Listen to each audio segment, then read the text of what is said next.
Okay.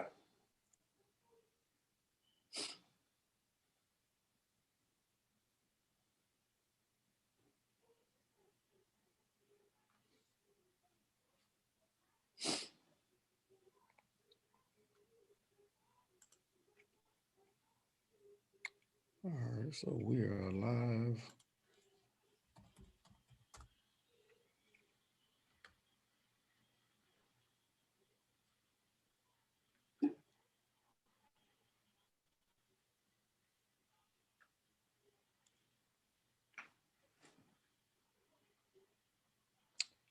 All right. Shalom, shalom, shalom, family.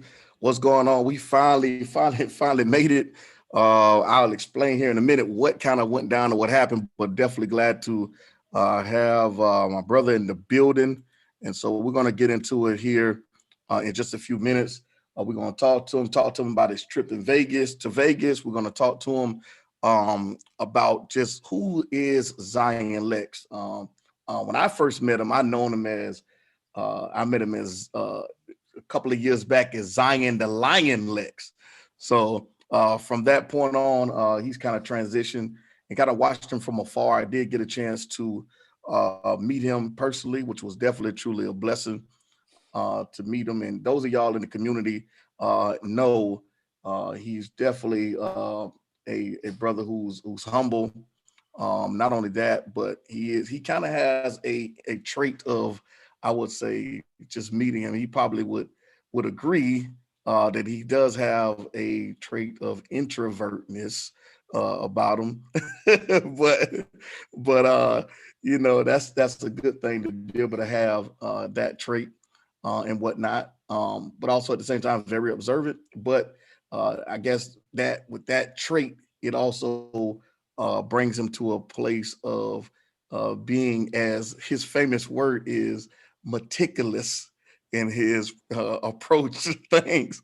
So we definitely gonna get into it. I know brothers and sisters are jumping in and tuning in, so I'm gonna wait till everybody kind of build up. Everybody was hitting me up, asking me what happened to the live and all that good stuff. So we sitting here, giving a few minutes. I'm gonna get everybody a few minutes to jump in. I'm not going to play any music or anything like that because I don't want to get kicked out again. So at first I was like, man, I'm leaving Zoom and going to StreamYard. But I figured it was YouTube. And so that's the case. So we're gonna just build from here. But wait till everybody get in here. They'll be coming in here. I see a couple people coming in. So I want to just make sure that everybody who did hit me up get it. So let me go and reshare this link again. And I hope everybody's doing a wonderful job. Um, but thanks again, brother, for coming on. Thank you for Uh, having me. and man, my thing is, man, we family, so just hey, however which way you want to go, I have certain questions that I want to ask, but I don't want to limit it and make it as robotic. I like it to kind of be organic and fun and just kind of just talk about a few things and whatnot. So some certain people may not be mentioned. Some of your competitors, shall I say, and whatnot. I don't think that they deserve the conversation, but at the same time, I do have a couple of clips that I want you to check out from you and for you to kind of elaborate on. I know you have been one who has been on Sinetta several times, whatnot, and so you cause a problem. That you've gone from Zion the Lion Lexx to Mr. Controversial. That's my thing for you. Mr. Controversial. You've been causing some problems, man. You've been causing some problems, not only outside but also inside your own community. You've been causing some problems with certain things. With certain things. So we're going to talk about that too, but we definitely want to talk about who Zion Lexx is. I don't think a lot of people know, and there was some things that I learned about you when we were in New York. You just kind of gave the kind of rundown of who you are, as far as your upbringing and things like that. And I think that's something that should be taken in consideration, that people I don't think a lot of people know that about, your transition and how you came into Torah and things like that. And I think that's something, if people would know that, I think that they would kind of have a better understanding of your journey and things like that. So I guess we're kind of in it right now. And we'll just go from there. So the first question I want to ask is, who is Zion Lexx, man? Tell us about who is Zion Lexx.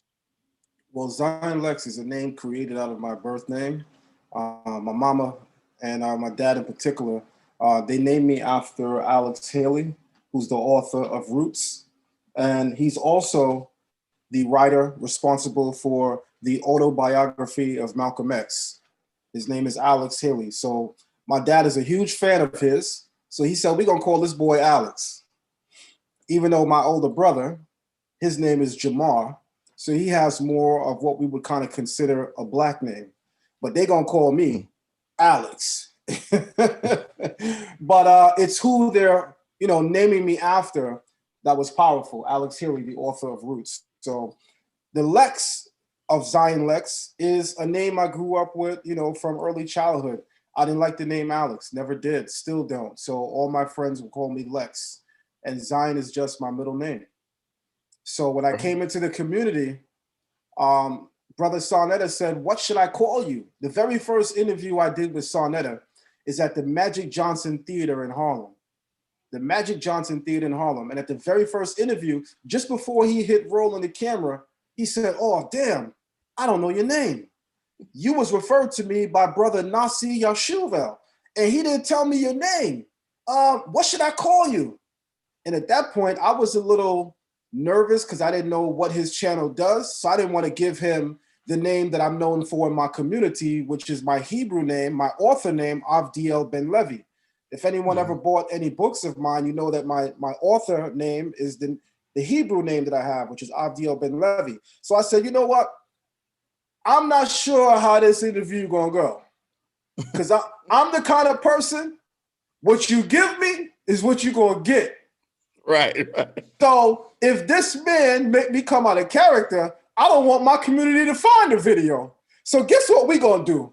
We're gonna use my middle name and we're gonna use my street name, Zion Lexx. And right there was the birth of the name, Zion Lexx. And this is the first time I'm ever telling that story, by the way. So you're getting kind of an exclusive.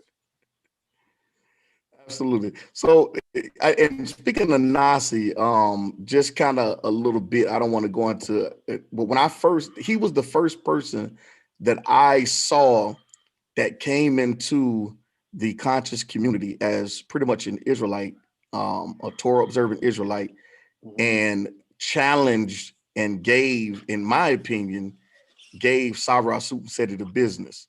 Well, of course. And so that was the first time that kind of like, I think that kind of woke everybody up in the entire conscious community, whether they be Israelite, whether they be Kemet or Muslim. I think that was kind of the wake up, like, wow, man, Israel, I don't think I won't say they didn't take us serious, but I think that at some point that did. And I think that kind of catapulted a conversation and more of a build between those who were non-Messianic and those who were Messianic, because what happens is, I think from that point on, it became an attack on anybody that was Israel. It didn't really matter if it was Messianic or non-Messianic. And you're familiar with you were there personally dealing with the Kemet on trial stuff and things like that. So, but yeah, so transition from that. So let's talk about like your introduction to the Bible, to Torah. Like, what age, how did you get introduced to it, and whatnot? And so I think the audience needs to hear that, that transition and how you was introduced. Okay, that's an excellent question. I had some friends, and still do consider them friends, in Brooklyn, New York, where I was born and raised. Kemuel Ben Yehuda, Benahu Ben Yehuda, Akiva Ben Yehuda, all sons of a man who is very, very well known in New York City and Chicago, an Israelite who's been around since the early 60s, His name is Crown Prince Zeresh Katan Ben Yehuda. He actually trained Joel Judah, who's the father of Zab Judah. So, coming up, I would see Zab all the time. Zab Judah was a familiar face because his father attended the same school as all my teachers, and his father was a student to my teacher. So Zab Judah, the boxer, would have never became an actual boxer if his father, Joel Judah, didn't learn the martial arts from Crown Prince Zeresh. So shout out to them. We're hanging out in school. I'm about, I want to say, 8 years old, and we build a bond, we build a friendship. By the time I hit about 11, 12 years old, we moved to a part of New York known as Staten Island, which is Wu-Tang land, Shaolin. So when we move out there, these same brothers that I was friends with, these Israelite brothers, they move to Staten Island as well. In fact, they move about 5 minutes away. I could walk and be there in 10 minutes. 5 minutes away driving, 10 minutes walking. So I go to their house. As we're reconnecting, the thing we have in common is that we're all from Brooklyn. And they're like, yo, it's Friday night. You got to go. I was like, why? Thursday, yesterday I was able to stay here long. Why I gotta go? And they was like, it's the Shabbat. And I was like, the who? They was like, it's the Shabbat. And I was like, oh, what, y'all African? I didn't know what the hell they was. I know what Shabbat was. Then I looked on the wall, which had Hebrew writing, and I was like, oh, y'all is African. Oh, okay. And they was like, well, that's biblical Hebrew. And I was like, wait, y'all African Hebrews? And they said, yeah, you could say that. And I said, wow, this is interesting. I've always been a very curious personality because from a young age, my father had me reading, major works. I was reading from Babylon to Timbuktu long before I met these guys. But to be honest with you, like children gonna be children, man, I ain't want to read that damn book. So my father comes and gives me this book right here. My father comes and gives me this book. I'm probably about 9 years old. But you see, the cover that we all have is yellow. Rudolph R. Windsor could tell you himself, the original cover of this book is green and it was a little thicker. And that's the one that my dad had. That's the one that's been circulating since the 80s. So I actually had this book, but in green in the 80s. But I'll tell you the truth, brother. When my dad asked me to read it, I said, yep, I read it and I'm done. So the creator was trying to show me from early who I was. Right. And me being the knucklehead that I am, I was resistant. So I lost the blessing initially. The creator gave me another opportunity through these three young men. I stayed at their house that evening. We began to keep Sabbath. They opened the Torah. Their mother read from the Torah in Hebrew. Very, very impressive. Very, very impressive. In fact, the particular edition of the Tanakh that I swear by, the one I put a lot of respect on, is the Stone Edition Tanakh. And their mom also put me on to put me onto that as well. And just so we're clear, people know me as a Hebrew teacher now, but the first person I ever learned Hebrew from was a woman, their mom. She was the first person I ever saw speak Hebrew fluently and would always tell me, when you come in this house, you're going to speak Hebrew. Wow. And would always drop, little things on me from, here and there. So at this time, I'm 14 years old. I'm 14 years old. In fact, I believe I literally just turned 14 to be very, very accurate, because this was around the time of my birthday when I had just turned 14. Fast forward, I'm now 41 years old and I'll be 42 in a couple of months. So it's been a 27-year journey in the Hebrew Israelite community, knowing myself as an Israelite. I began at a school congregation in Brooklyn known as Beth Ab Shalom. Beth Ab Shalom, which stands for the House of the Father's Peace. The House of the Father's Peace, Beth Ab Shalom. And from there, I stayed there maybe about a good year. The year is 1994. I transitioned in 1995 I want to say accidentally, they say to me, you've been going to our mother's temple, and I know you enjoying yourself, but I think you're really going to like the temple that my father teaches at. I said, what school is that? Mm-hmm. They said, we're going to take you. It's a place called Shema Israel. When I go there, that's where I meet Nasi Yashuvel. Because Nasi Yashuvel, his father, that's his father's congregation, Shema Israel, still is to this day, 297 Saratoga Avenue in the heart of Brownsville / East New York, Brooklyn, which is hood, by the way. Like, we keep in Shabbat, and I know I ain't supposed to say this, but y'all want some exclusives, right? We keep in Shabbat, and a lot of people among us got that thing nearby because we in the heart of Brownsville. We in the heart of Brownsville. Absolutely. I'm just keeping it real with you. Absolutely. And you got to. There's a lot of the members there that are probably watching, like, yo, he gonna just say that? He just gonna let it be known what we was. But this is the times that we lived in. There was an era among our people in the Maccabean period where Judah Maccabee and his brothers said, we will not be attacked, not even on our sacred days. And there were times that the book records, the Apocrypha records, that they even had to defend themselves on the Shabbat. And I could tell you, you want to get an exclusive? I could tell you, we had to literally let them things ring off in Brooklyn, New York on the Shabbat. Real talk. Real talk. I'm being honest with you. Right. Absolutely. This is Brooklyn, New York in the 90s. We talking Smith and Wesson era, boot camp click. All right, we talking Wu-Tang.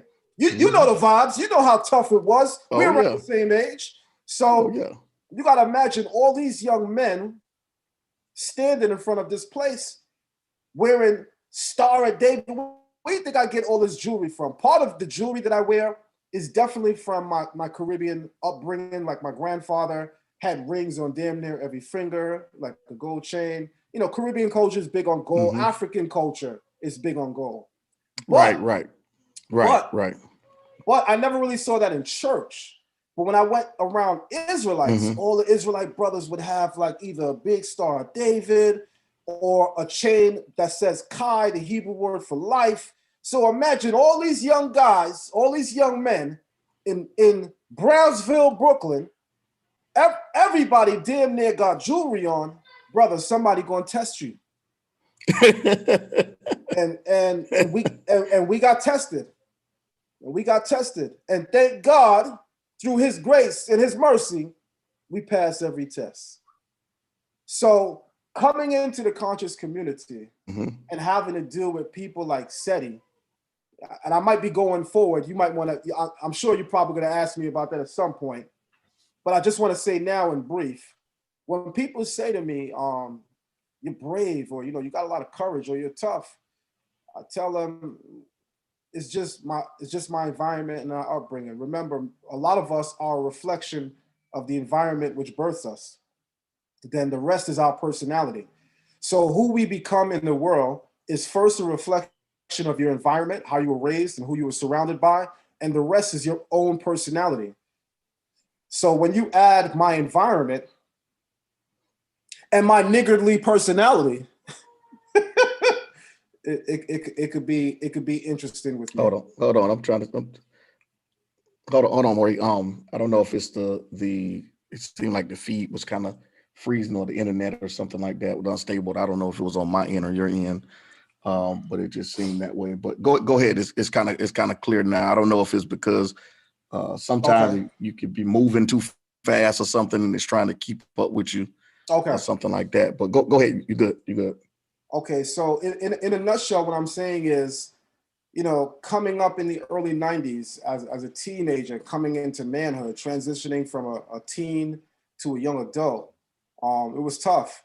At the same time, I'm learning about who I am as an Israelite. And, the year again started with 1994 for me.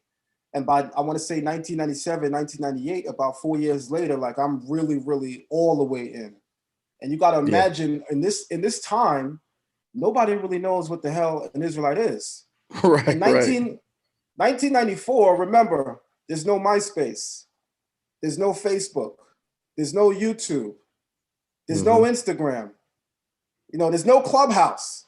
These are the ways that Right. most people find out that they're an Israelite today, through one of those Yeah. avenues. Most people that consider themselves Israelites today is because of some kind of interaction they had with Israelites on one of those online outlets. But what I want to say, Right. for us, we had to be about this in an era where not only was it not known and not promoted, but it was definitely also simultaneously, not loved, because the only impression that people had, and I think this still exists today, of who an Israelite is, are the brothers on the corners. Yes. All right. Yes. So Yes. that was the first, challenge. When I came home, finally, Mommy, I'm an Israelite. My father, being a Rastafarian, he said, duh, because, most people have some most people have somewhat of an understanding of what a Rastafarian is. Some people think a Rastafarian is someone that smokes weed all day and listens to Bob Marley. But Rastafarians believe that the people of the African diaspora, the people who were brought to America, the Caribbeans, and wherever we went to in our transatlantic diaspora, Rastafarians believe we are the 12 tribes of Israel. So I always kind of had that, but I was just so young and never really paying attention to what my parents said, because, for us, a lot of children, your parents don't always have the biggest impression on you. Sometimes it's an outsider, especially if you had tough parents. Now, my parents beat my behind because it was Sunday. Why are you getting the beating? Because it's Monday. I got the work week started, and I just want to get off on the right foot. So I'm going to put this foot on your neck. I got a beating because it was Tuesday. What I'm trying to show you is I got beat. You know what I mean? And to be honest, I deserved all the whoopings that I got, and it made the man of me that I've become. Absolutely. But when you're disciplined so much, it's hard to look at your parents as the people who you also are going to listen to in other areas, because they beating your behind so much. And because I'm a human, you start to hate them. So any knowledge you kick in, I ain't trying to hear. You just beat my, you know what? I'm not trying to hear no knowledge you kick in. Maybe when you calm down with the whoopings, I'm going to try to listen to what you're saying. Right? So what I want to say is the Israelite community had such a huge impact on me because it didn't come from my immediate environment. And I was able to, for the first time, to really look at the Bible. My parents were never into the church. Again, my dad is a Rastafarian, so they were never into the church. But my mom has taken me, my brother, and my sister to church. We have been to church with a grandmother or aunt before. And I got to tell you, and I mean this with all due respect, the highlight of church for me coming up before I was 14 years old was them damn donuts that they have during break. That was church, boy. That was church. They could be talking about the three wise men. They could be talking about Abraham at the mountain. And the only thing young Alex is thinking about is them donuts that's going to be in the back that I'm going to beat down. That's right. They don't got homemade donuts. No, they sent somebody to Dunkin' Donuts. They got donuts. It's always about the snacks with the kids, man. Always, man. Always. But I got to tell you that. So go ahead. No. I want you to transition. Go ahead. So let's think of it. So you meet your friends. That was around the time of about 14. What shall I say? Yeah, 14. Around that time when you met them. So your first introduction coming in was entering into an assembly or a temple. And in that transition of someone, your father being a Rastafarian, of course, like you say, growing up and coming up, we all been to church with somebody, Big Mama or whoever. But your first introduction to seriousness of the Bible was through an assembly that was Torah only. Yes. And so that again, people don't understand how important it is to be able to have a conversation with someone versus you see and hear what they believe and then turn around and then you just attack them in that area aspect of things. And that was something that the Scene Black was talking to me about, and the thing is that I've always had the perspective is I don't look at each person and just say, okay, because I encountered one person, I'm going to put everybody in that line.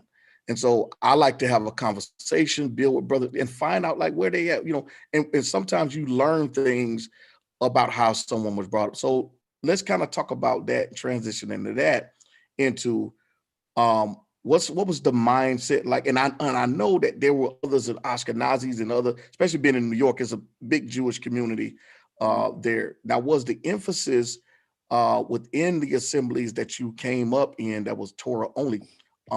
Was it like we have to learn biblical Hebrew because we have those white boys over there and they're heavy in learning and teaching their young and their kids biblical Hebrew? So was it any form of that type of thing, that because we're Black, they may think we're illiterate and they may try to run game on us? So we need to get in this Torah to understand it from the Hebrew perspective versus from a transliterated and translation perspective.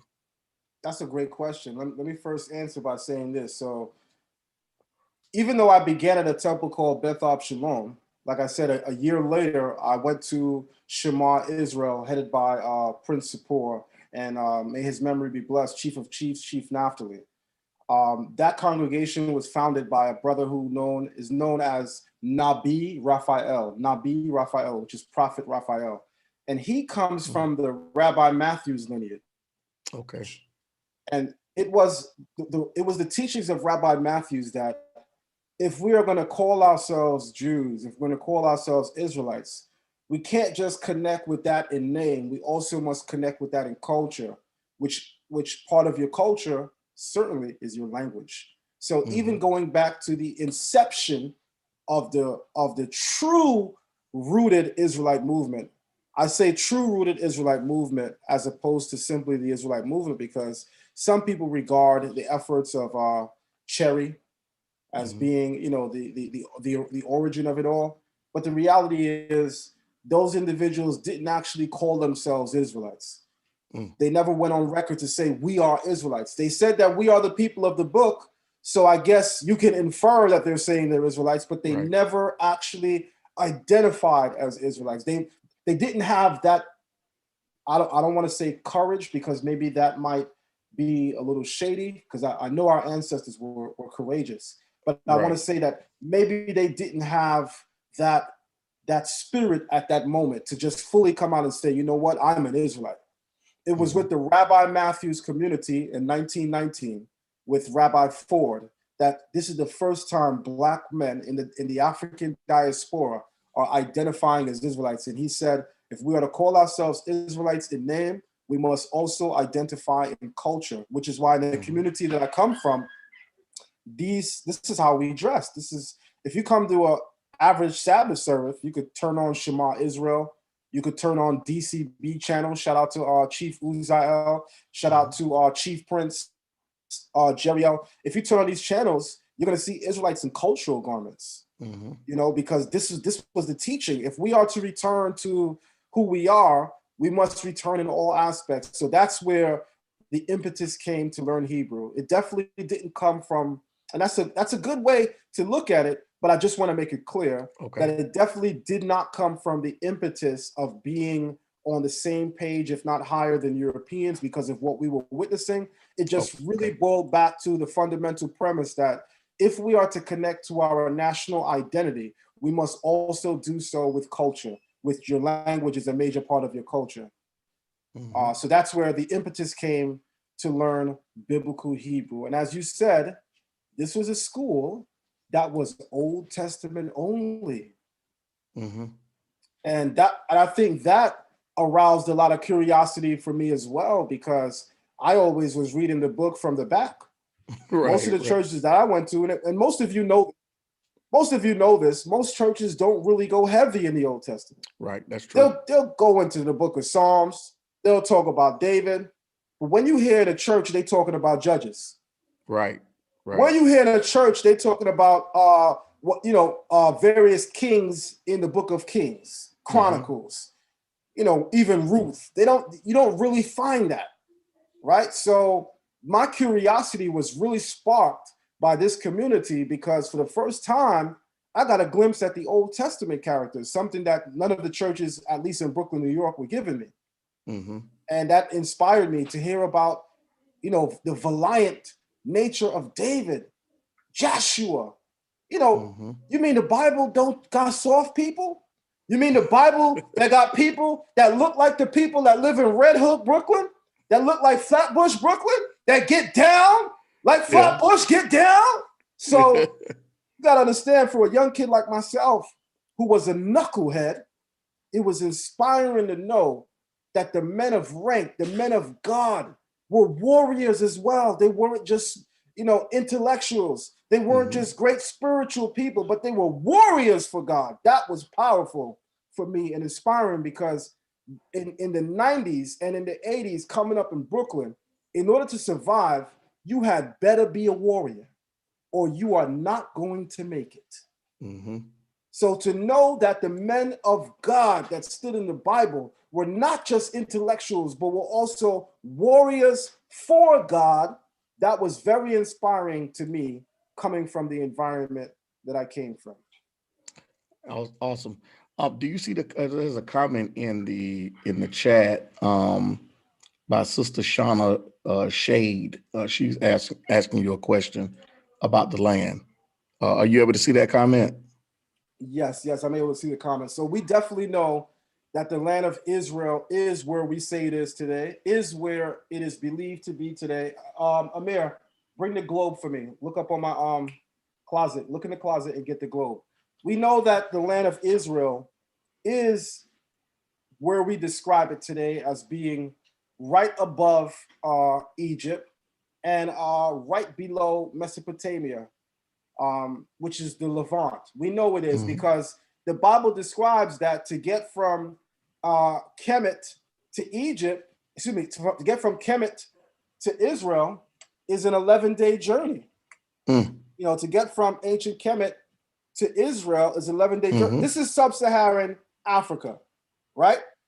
All of the place names that the Bible has for Israel matches what we see here. The culture, which is significant about the regions of Egypt and the region of Canaan, matches this area. It does not agree with the culture of sub-Saharan Africa. So there are more than one ways to show and prove that the Israel of today is the Israel of ancient time. It is not America. I just came back from Las Vegas. The Grand Canyon is not a part of Egypt.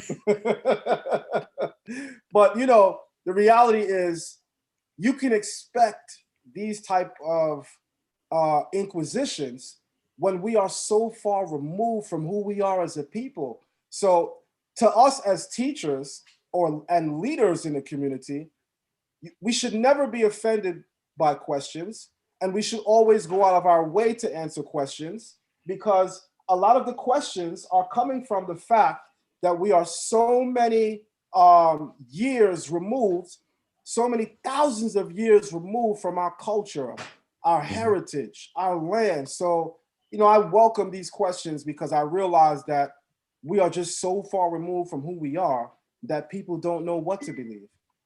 I want to play a video real quick because this is something that I feel as though I've been trying to project throughout the community for some time. And then I saw you do a video on it where you were doing a teaching on it and whatnot. And so I felt it was very profound. I think I actually posted it on my Facebook page of this particular teaching, but I want to play it real quick. It's a short clip. And I want to play it so that way, and then I want you to kind of talk about it from there. Hold on, let me see here.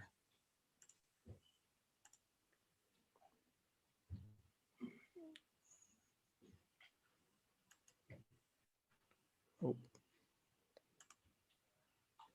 that's not it.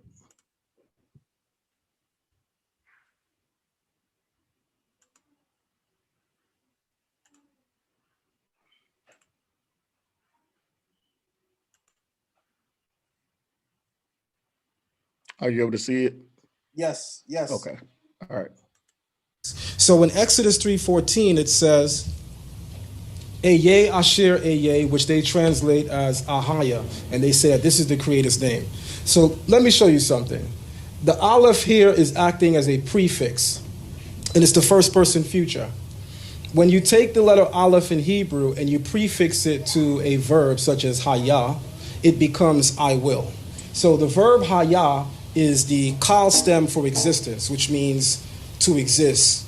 We usually say he was. He was. Speaking of what we call the Kal stem in Hebrew, grammatically, he was. Asher can mean that which. Eye is repeated again. So it's literally saying, I am that I am. Or you can even say, I will be what I will be, because the Aleph is acting as the future tense. So what we first must understand is the shoresh here. How many people know what a shoresh is in Hebrew? Shoresh is what we're calling root in Hebrew, R-O-T. So the shoresh of this word is these three letters, Hey, Yod, Hey, Haya, which is the verb Haya. So that the Creator's name, Yod, Hey, Wav, Hey, is, let's go to the next slide so we can look at it. So in the top row is pictographic Hebrew. How many people have seen these symbols represented in Hebrew? This is also known as Proto-Canaanite Hebrew. These inscriptions were found on the island of Elephantine in Egypt. They date as far back to the 21st century BCE and the 18th century BCE. So we're talking about the era of the patriarchs, but namely we're talking Joseph. These petroglyphs or rock carvings were found during the same period that Joseph is said to be living in the land of Egypt. From this script develops the script that you see here, which we refer to today as Paleo-Hebrew. Some people even call it Canaanite Phoenician. And then finally we have here the Aramaic square script. And the point I wish to stress to you is this. In looking at the root of the Creator's name, the root is Haya. So that the Creator's name in Hebrew is basically formed from the past, present, and future tenses for the Hebrew word to exist, which is Haya. So you'll sometimes hear it on the Yom Kippur prayer, where we say, Haya, he was, Howe, he is, Yeh, he shall be. Haya, Howe, Yeh, he was, who is, who shall be. When we're reading like Adon Olam, you'll see all of these things come out. But we're really speaking in essence of the Tetragrammaton. And what you're essentially saying is that when you think of the Creator, you must understand that none of us in this room can define him. And we must understand that a name seeks to define the essence of the thing that it is naming. So in trying to captivate your mind with that thought, you must ask yourself a question. How do I name that which has no limitation? Because anytime you name something, you're defining it. And anytime you define something, philosophically speaking, you can only define that which has a limitation, that which has a beginning or an end, or that which you can completely fathom. Can anybody fathom God? No. So to the brilliance of the Creator in naming himself, because we don't give him his name, to the brilliance of the Creator in naming himself, he calls himself the self-existent eternal one, the one whose existence is truly existence, because all of our existence is dependent upon him. His existence is not dependent upon any of ours. So he's the only one that can truly be said to exist. Okay, so in moving on, there is no way that Eye, Asher, Eye, or to look at one of them and say that it's the Creator's name, because it doesn't give you the full spectrum and essence of the meaning of his name. The full spectrum and essence of his name is that he is the eternal one. Right. So if we're calling him Ahaya, or if we're calling him Eye, we're just capturing the future tense, I will. What about the past and the present? So you're actually missing a major component of his name when you limit it to Ahaya. All right. Let me stop sharing that. Awesome, man. Listen, why is it, from your perspective, Moreh, is there a level of argument throughout our community with the name? I mean, it's I mean, if we really truly look at it, it's so many different names. Everybody has their perspective on what the creator's true name is and all of these things. But to sum it up, we're talking about, and I always say this, we're talking about the most intellectual being that we know, the creator of heaven and the earth, the Shamayim and the earth. I mean, do we actually think that he doesn't know who we're talking to when we're talking? Go ahead and share, or share. Go ahead, Moreh. I'm gonna turn it over to you, man. Go ahead and elaborate on that teaching. Okay, that's an excellent point. That's a powerful idea. The people are saying that it didn't switch back to my screen. You can't see Okay, me. hold on. I don't know if it's a delay or hold on. Let me see here. I have it on the speaker view. So it's switching there. Can everybody see has it switched back? Has it switched back? If it switched back, put a 1 in the chat. If it switched back. It's on you. It's on you. If you put it on full screen, it'll be on both of us. Okay. Oh yeah, let me do that because I had it on speaker because when you were showing the globe, it blew it up. So all right, I put it back on gallery. There you go.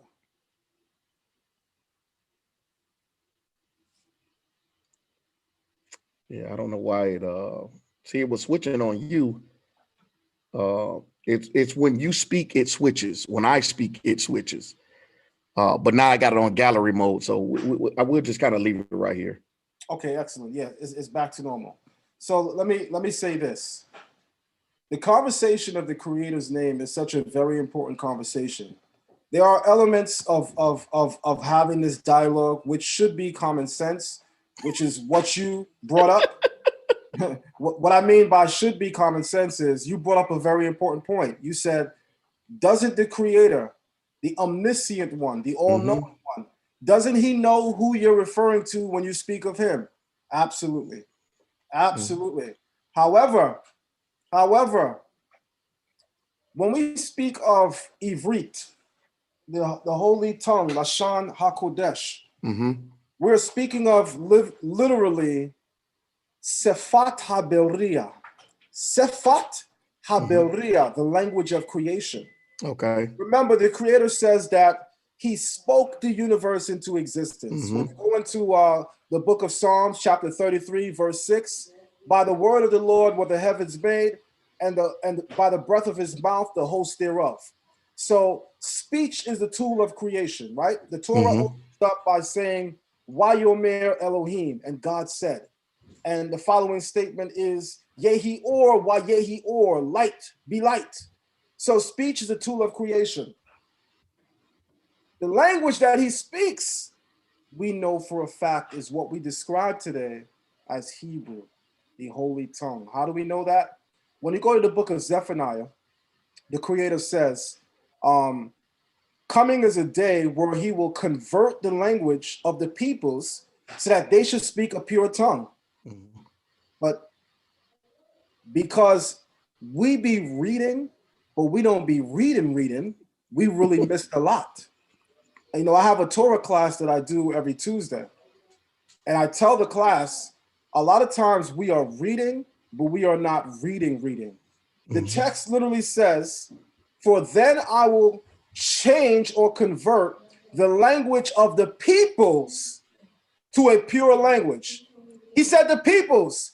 He's speaking of the Gentile nations. He's not including us because we are already in possession of that pure tongue, that pure language. That's why he says, I will convert the language of the peoples. Notice he doesn't say, I will convert or change the languages of the world, which would include everyone. But he says of the peoples, which in Hebrew is Amim. And that's always used in the Bible to refer to the Gentile nations. So if he's saying that he is going to convert the language of the Gentile nations, and he's obviously not referring to us because we are not a Gentile nation, it has to mean we are already in possession of the Lashon HaKodesh. So this brings me to an even more powerful point now, which is, since we know we have the holy tongue, we have to reason to ourselves. Yes, names like God and Lord, when we say them, the Creator knows who we are talking about. Okay. Yes, when we say Jehovah, he knows who we are talking about.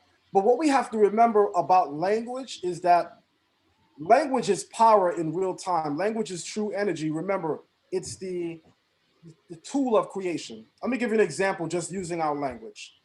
In Hebrew, the word for thing is dabar. Simultaneously, it's also the word for matter. When I say matter, I'm literally speaking of it in a scientific sense. So in Hebrew, the same word which gives you matter or thing is dabar. That same word in Hebrew is the Hebrew word for speech. Why is it in the Hebrew language that the word for thing or matter and the word for speech are the exact same word? Because everything you speak becomes something. Everything you speak becomes something. That truth is only brought out in our language because, again, our language is Sefat HaBeria, the language of creation, or Sefat HaEmet, the language of truth.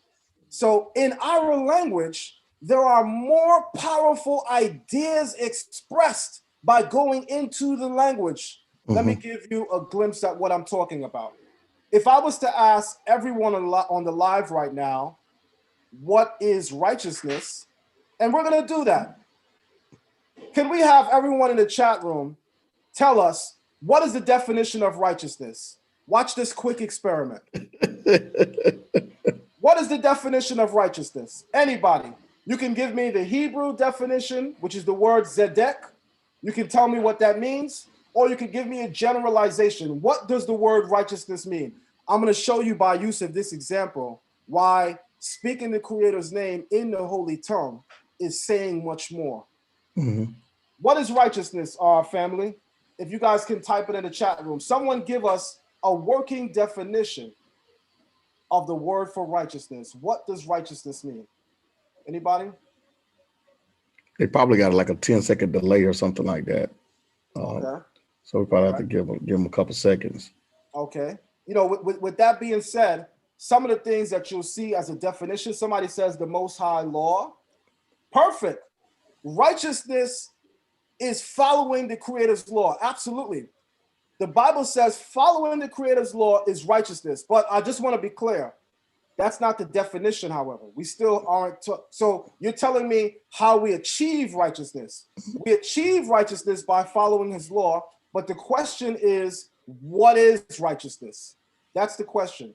Not the method for attaining it, because your answers are all right, but you're really describing the method for attaining righteousness, whereas the question simply is, what is righteousness?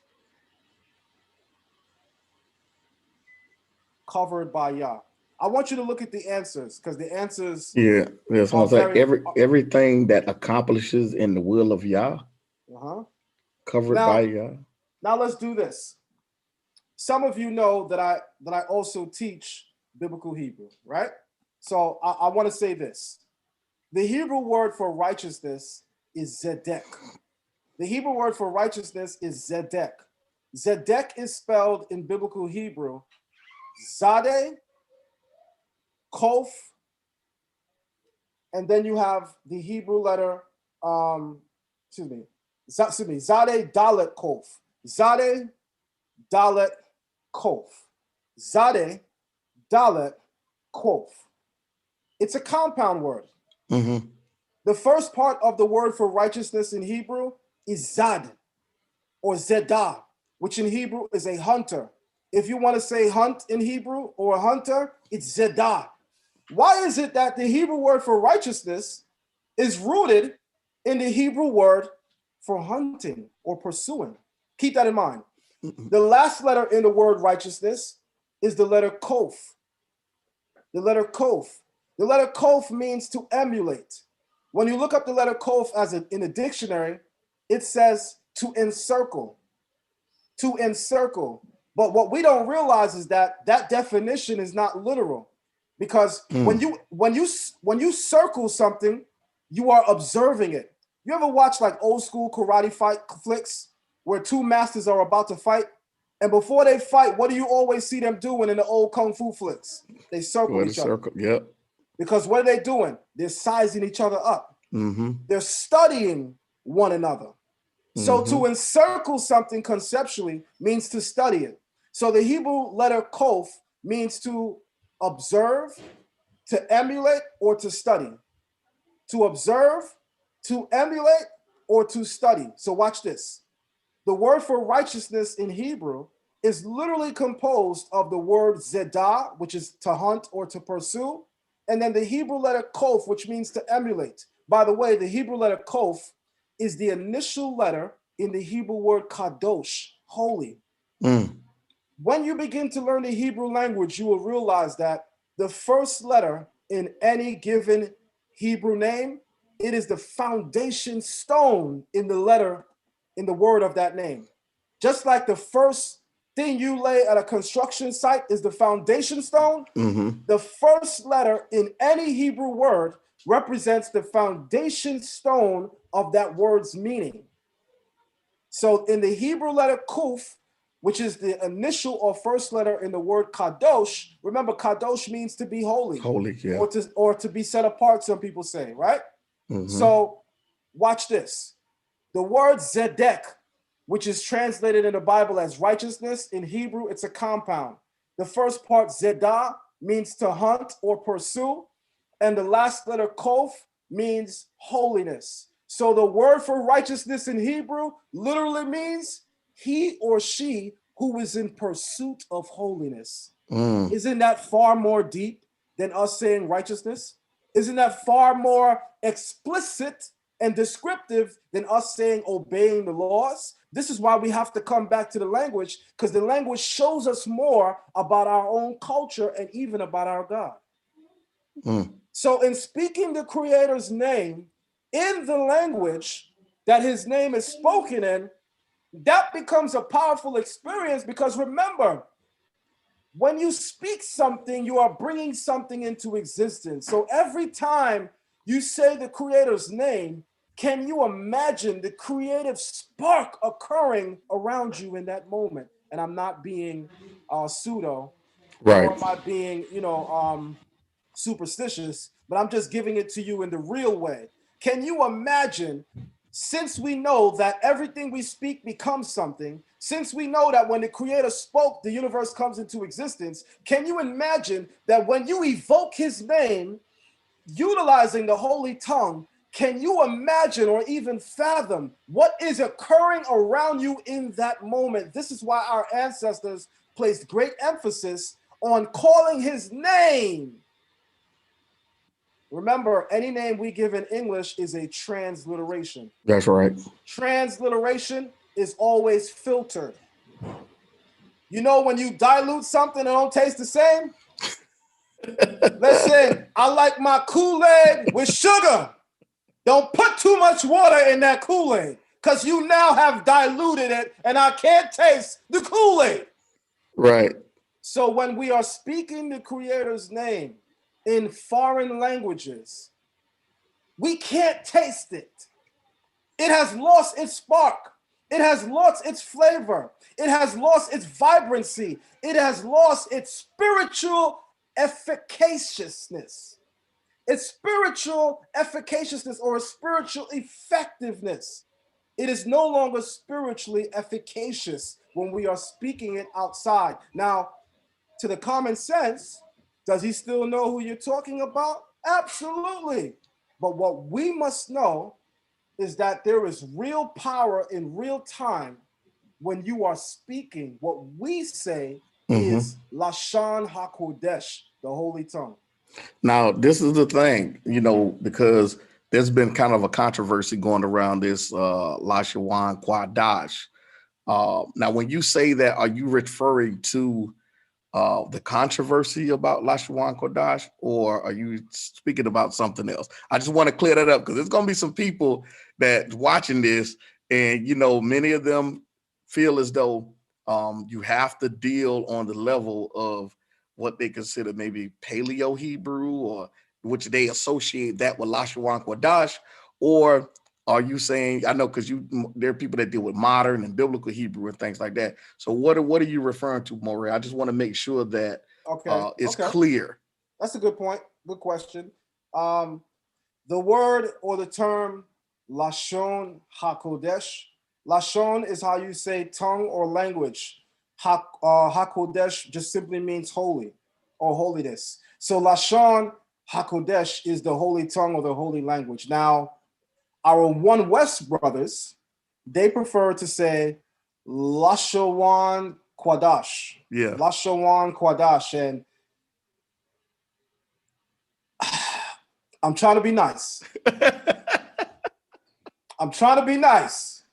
But I want to say with a great level of humility, not correcting people because we feel that those people will become offended by us correcting them. So we choose not to correct them. Guess what we're doing when we do that? We're hustling backwards. Can you imagine a teacher afraid to teach because the student will be offended because what the teacher is teaching is actually correcting something that the student has been saying in error? Can you imagine any teacher that would actually say, I can't say this because the person I'm talking to is going to be offended because I'm actually correcting something they've been doing in error? No teacher does that, because at the end of the day, we teach to inspire. We teach to empower. We teach to correct. So in teaching to correct, there is no such thing as Lashawan HaKodash. It's a made-up language. The Hebrew language has many tones to it. The Hebrew language has many tones to it. There is no language on the face of the earth with a single tone to it. As evidence of that, you can go to Yemen. The Yemenite Jews do not co-sign the Israelis in the land. The Yemenite Jews actually refer to them as imposters. The Yemenite Jews do not follow anything that the European Jews teach. But guess what they do recognize? They do recognize the various tones in the language. So a Yemenite Jew will say shalom. He won't say shalom. Yeah. So we have to do a little bit more research, because most of us, when we choose to divorce ourselves from what we believe is the European way of speaking the language, what we're really trying to do is divorce ourselves from being connected to how Europeans practice any part of our culture. That's what we're really trying to do. But the question we should ask ourselves is, how far are we going to distance ourselves from them, to the extent that we might actually be distancing ourselves from something that is true? So we know that they picked up our Torah. Should we not follow the Torah because they got their hands on it? The Torahs that are printed today, the European man prints. None of us have a problem with that. We accept the Torah as they present it to us.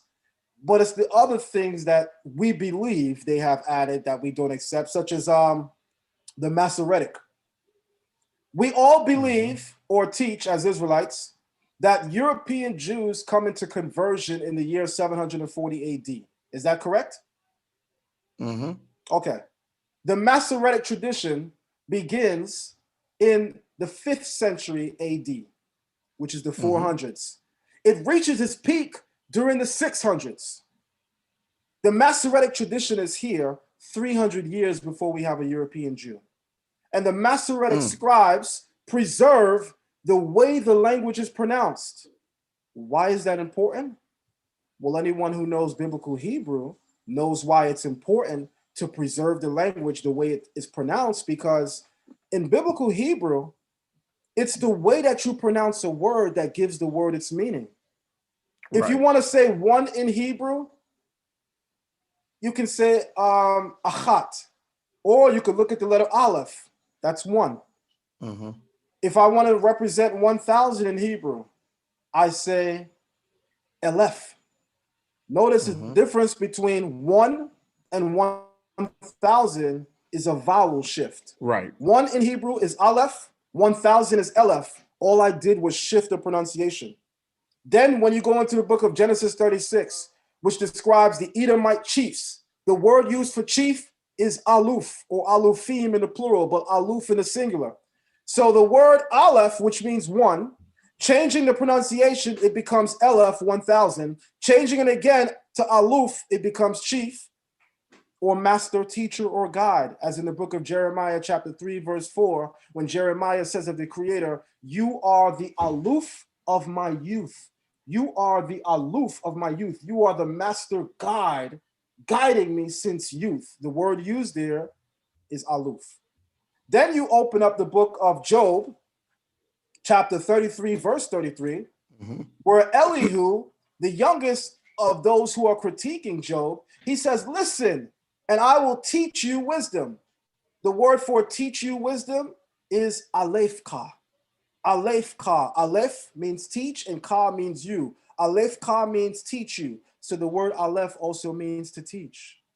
All I did was change the phonetics, but we're dealing with the same three consonants. It's the way that we sound words that give words its meaning. This is why people have to be corrected when they are saying things incorrectly. Because if you're not speaking it the way it should be spoken, you're actually saying something else. Shalom means peace. Shalom means complete or wholeness. Shalom is peace. Shalom means wholeness or completeness. Those are two different concepts. Right. They're synonymous, but they're not exactly the same. There is a nuance of difference between the idea of peace and the idea of completion or perfection. God can give us shalom right now, but do we have shalom? Completeness, perfection, wholeness? The Messianic era will bring shalom. Right now, we might have a semblance of shalom, peace, but we don't have shalom, perfection, wholeness, completeness until the Messianic era. So this is why I say it's very important to speak things. When you're speaking the language, you had better know something about it, because there are words in Hebrew that we think are different, but if you were reading it in the language, you'd be like, wow. So let me throw this one on your viewing audience. When you ask the average Israelite, what does the word kadosh, holy, what does it mean? What does everyone say? Set apart. Set apart. Set apart. Let me tell you this. Watch that set apart talk, because you can be set apart to do anything. You can be set apart to do that which is right, or you could be set apart to do that which is wrong. But don't take my word for it. Open the Torah. The temple harlot, the Bible calls her a quadesha. The same word, quadosh, but it feminizes it. It adds the letter hey, quadesha, because she's also set apart. But she's set apart to be a whore. Wow. So be careful with this, I'm set apart, and you just leave it at that. Because to somebody who's familiar with our culture, what are you set apart to do? Because the quadesha, the temple harlot, she's also set apart, but she's set apart to be a harlot. The word kadosh, which we translate as holy, there is a significant level that we can see means to set apart, but it's much more than that. And this is where knowing Hebrew comes in hand. The word kadosh in Hebrew is the letter kuf and dosh. Kuf and dosh. Kuf means holiness or to emulate. Dosh is a cadence in Hebrew. The word dash in Hebrew means to walk in perfect cadence. You know, like when you observe how the Chinese military march, you see 1,000 men legs move the same exact time as if it's the movement of one man. In the language of the military, that's called perfect cadence. Perfect cadence. So the word dash in Hebrew, dalet aleph shin, or just dalet shin, that means to walk in perfect cadence. The initial letter in the word kadosh is the letter kuf, which is holiness. So how do we achieve a holiness? By emulating the Creator, by walking perfectly according to his Torah. That's why the language used in the Bible for coming close to God is always walk with me. What did God tell Abraham? Walk with me and be thou perfect. What do we Mm-hmm. hear about Enoch? He walked with God. This is why it comes into modern Hebrew when speaking of the Torah as halakha. Some Israelites say, oh, that's that Jewish term for law. No, halak means to walk. And throughout the Bible, following God's law is always used with the term halak, to walk. So the word kadosh, which we translate in English as holy or set apart, in perfect Hebrew, it means to emulate the Creator by perfectly walking in his will. That is much more impactful than saying set apart, because even the temple harlot is set apart. She's called a Quadesha. Mm. Wow. Let me ask. I want to ask you one more question before we kind of transition. Uh, I've heard some in a different kind of community that comes against Israelites. I've heard them say there's no verifiable evidence of what is called paleo or pictograph. I think the what is it, the Canaanite symbolisms of Hebrew or whatnot. They said there's no evidence of that. And I know when you were teaching the lesson about the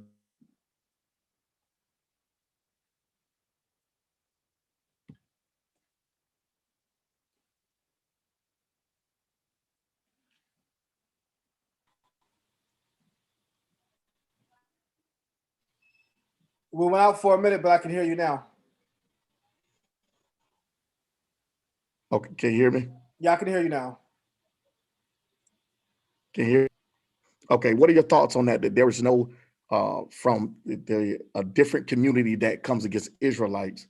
What is your thoughts that says that there is no such thing as historical evidence for pictographic Hebrew or the Canaanite Phoenician Hebrew or whatnot? There's not many call paleo, or they would use the pictographs or whatnot. What are your thoughts on that? So pictographic Hebrew, I mean, there's tons of evidence for it, right? We can start with the island of Elephantine that borders Kemet. In Elephantine Island, Dr. Petrie, Flinders Petrie, who is considered the father of modern archaeology. Flinders Petrie made a discovery near the island of Elephantine in what is described as the Turquoise Mountains. And the discovery that he makes is a particular script consisting of 22 characters. Mm-hmm. What other language in the world has 22 characters other than Hebrew? But he comes across a script with exactly 22 Right. characters, and it looks like hieroglyphs, but it's not coherent to those who read hieroglyphs. Me being a person who now also teaches Medunetra, when I look at the Petrie glyphs or the petroglyphs known as Proto-Canaanite, because this is the academic term for pictographic Hebrew, is Proto-Canaanite or Proto-Sinaitic. Proto-Sinaitic, right? So this particular script looks like hieroglyphs, but when you read them, it's not coherent because they don't match any hieroglyphic vocabulary words that we know. So that means whoever is Right. writing this, it appears that they're using a script similar to hieroglyphs, but that script is being used to speak another language. And this is essentially what our forefather Joseph does in Egypt. Joseph takes, and I could say this now because I know hieroglyphs. There was a time that I would have thought that this was wrong. But I want to say something to the community, which may be accepted or may not be accepted. But as a teacher, when you speak truth, you're not speaking it on the basis that people will accept it. You're speaking it on the basis that you know it's true. The pictographic Hebrew alphabet is, in fact, a direct derivative of the Medunetra or the ancient hieroglyphs. That's a fact. All of its letters essentially come from the hieroglyphic script. So what Joseph does while he's in Egypt, he takes the Medunetra, he takes the hieroglyphs, and he uses them to pen the Hebrew language. Because at that point in the land of Egypt, Egypt was not yet an empire. She does not yet have contact with a lot of different parts of the world. So the language that everyone is using in Egypt is exclusively hieroglyphs. Cuneiform is the lingua franca of the ancient world, but cuneiform hasn't really hit Kemet at this time because Egypt isolated herself, because Egypt is so full of herself. So Egypt at that point is an isolate. She's an isolate. She's not really contacting with other nations around the period of Joseph, which is the 1700s BCE. She's an isolate. She's only basically communicating with the Libyans in the north and the people of Nubia below her, the Cushites, right? So the language that she uses is hieroglyphs. So Joseph now, knowing that he has his brothers and sisters and a growing Asiatic population, because history attests that during the reign of the Hyksos is when you begin to see an explosion of an Asiatic population in ancient Kemet or in ancient Egypt. So Joseph now, trying to make do with what he has, he knows that there's an exploding population of an Asiatic population of Semitic-speaking people. Yet there's really no Semitic script. So in his brilliance, he takes the ancient Egyptian Meta-Neter or hieroglyphs, and he composes a series of glyphs for his people. It's a creation of his own, but it's a creation which is in fact based on hieroglyphs. That is a fact. It's based on hieroglyphs. So let me take you in deep waters for a moment so you can really understand what I'm saying. There are Israelites that actually believe that the oldest Hebrew script is the pictographic script, and that this script right here is the Yiddish, right? That's what we hear in the Israelite community. That's the Yiddish, Ak. Well, remember, Yiddish is Yiddish is a dialect. There is no script called Yiddish. You know how? If you open the Dead Sea Scrolls, which begin in 250 BC, which is 950 years before a European Jew, the Dead Sea Scrolls use this same script. So how could this be the Yiddish when the Dead Sea Scrolls utilize this exact same script? That means we got a lot of studying to do. So let me say this to you. What Joseph achieves in ancient Kemet is he takes the hieroglyphs and creates a script for us to use to speak our language in place of our own script. And here's the thing about it. As proof that the pictographic Hebrew script cannot truly be our first script, I want you to think about it. The word Aleph in the pictographic script is an ox. The letter Aleph is an ox. When the Creator creates the universe, if we believe, because some Israelites don't believe, if we believe he does so with Hebrew, how could the script be an ox? Let me say it again in case you guys miss it. If we believe that the language of creation is Hebrew or the Holy Tongue, how could the script associated with that language be pictographic Hebrew when the first pictographic script is the letter Aleph and it's an ox? Remember, when the Creator spoke the universe into existence, nothing existed but him. So how could the letters used to create the script represent things that don't even exist yet? How could pictographic Hebrew, I want you to really listen to me. How could pictographic Hebrew represent the genesis of our language when pictographic Hebrew incorporates so many elements of nature? Nature wasn't created yet. That's right. When the world was created, nothing was here yet. Pictographic Hebrew incorporates so many elements of nature, just like the hieroglyphs. So we know the hieroglyphs are not even the oldest script because it incorporates elements of creation, elements of nature. Whatever the Creator uses to create the world must be something that precedes everything that exists in the world. Whatever the Creator uses to create the world must be something that precedes all of the elements that exist in the world. Wow. Well, watch this. You said I'm Mr. Controversial, so I'm going to give you some controversy. I told you. When Israelites see this, they say it's the Yiddish, even though the reality is this is the script used for the Dead Sea Scrolls, so it's not Right. Yiddish, right? Would it be Yiddish because they added the vowel points to it? Was it without vowel points in the Dead Sea Scrolls?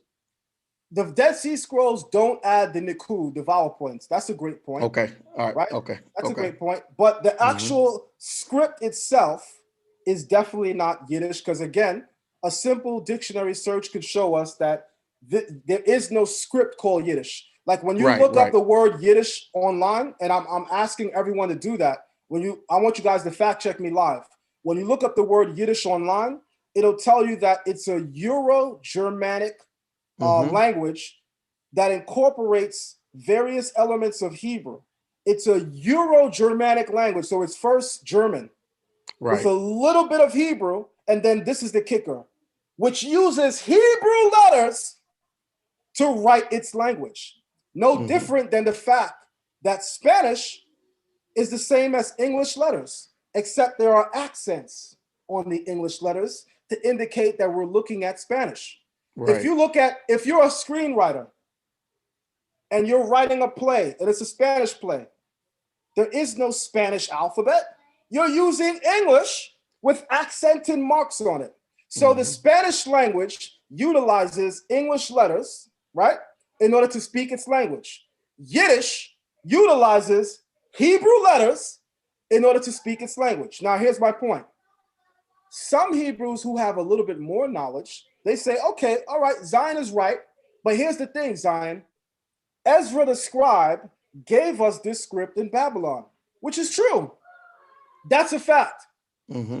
This is sometimes referred to in the Israelite community as the Babylonian script. But I can easily tell you why that's wrong. Because the Babylonians wrote using cuneiform. This is not the Babylonian script. Yes, it is a fact that Ezra gave us this script in Babylon, but it is not a Babylonian script because a simple Google search will show you that Babylonians wrote using cuneiform. So what does Ezra give us in Babylon, and more importantly, why? Well, remember when Ezra comes on the scene. He comes on the scene right after this destruction of Babylon by the Persians. What happened on that same night? During the night that Babylon was destroyed and the Persians took over, don't we read about the infamous handwriting on the wall? A script that appears that no one could read? Only person that could read the script that was on the wall was Daniel. But I need you to pay attention and notice something. If you're really familiar with the book of Daniel, when Daniel doesn't know something, he prays and entreats the angel Gabriel, and the angel Gabriel reveals the mysteries to him. Don't take my word for it. Go to Daniel 7, 8, 9, 10, 11. Notice that when Daniel doesn't know something, he explicitly says, the text records that he has to seek the angel Gabriel for the answer. But when Daniel is called out to read the infamous handwriting on the wall, he comes out and reads it like a person who teaches it without going to Gabriel. So clearly, the knowledge of this script was known by the prophets long before the infamous handwriting on the wall. Knowledge of whatever this script is was known by our prophets of old and even our priesthood of old, even though it was not used by the general populace. This is why knowing our oral tradition is so important, because our oral tradition says that this script here is the script that the Creator spoke the universe into existence, which is why I'm holding it up so you guys could see something. The Bible says man was formed in the image of God. Don't you know it's only using this script that you really get to see that? Because when you take the tetragrammaton, God's name in this script, and you write it out linearly, it literally looks like the shape and form of man. You cannot do that with Paleo-Hebrew. You cannot do that with pictographic Hebrew. You can only do that with the infamous handwriting on the wall. You said I'm Mr. Controversial, so I'm not going to come on your show and not give you some controversy. So I want you to notice that, and I'm going to close the point on that here. I want you to notice that when Ezra gives us this script was literally right after the handwriting on the wall. Right after a script appears that no one ever saw before, Ezra now gives us a script which also no one ever saw before. So what is Ezra doing? He takes the script from the handwriting on the wall and gives it to the people. Why does he do so? Because the script we've been using for many years, Paleo-Hebrew, is not Lashon HaKodesh. How do we know that? Paleo-Hebrew is derived from pictographic Hebrew, just like we talked about earlier. But pictographic Hebrew comes from hieroglyphs. The pictographic Hebrew letters, characters, are a direct derivation. And when I say this, guys, I'm not saying this as a novice. I'm saying this as someone who actually teaches Medu Neter in the community, someone who actually teaches the language of the hieroglyphs in our community. You know, I'm definitely not speaking from the vantage point of someone who's just looking at Google. I actually teach hieroglyphs. I actually conduct hieroglyphic courses. So when I say this, I'm speaking with great authority, and I want to let you know, pictographic Hebrew comes from hieroglyphs, and Paleo-Hebrew comes from pictographic Hebrew. So how could Paleo-Hebrew be the original script of creation when it's a direct derivative of pictographic Hebrew, which is a direct derivative of the ancient Egyptian hieroglyphs? However, this script here was never used by the Canaanites. Paleo-Hebrew was used by the Canaanites. This script here was never used by the Babylonians. How can Paleo-Hebrew or pictographic Hebrew be set apart when the filthiest of nations used it? How could it be holy when the Canaanite nations that the Creator bans are the same people using it? I mean, sometimes in dialogues like this, common sense has to be introduced. How can we speak of Paleo-Hebrew as being set apart as a script when we can go in Canaan land and find Canaanite inscriptions in Paleo-Hebrew? I challenge you to find a single Canaanite inscription using this language. I challenge you to find a single Babylonian inscription using this script right here. You can't. This is truly set apart because this is Sefat HaBeria, the language and even the script of creation. And by the way, that's the reason why European Jews, by the way, don't use Paleo-Hebrews when a Tanakh is produced. No one ever even questioned that. Surely European Jews know what Paleo-Hebrew is. They live in the land of Israel. I'm sure they can see Paleo-Hebrew, right? Why is it that they don't use it? They don't use Paleo-Hebrew because it is not our original script. Paleo-Hebrew as a script was even used by the Canaanites. How can we speak of that as being set apart? But this script that I just showed you, no one used that in history but the children of Israel. You don't get more set apart than that.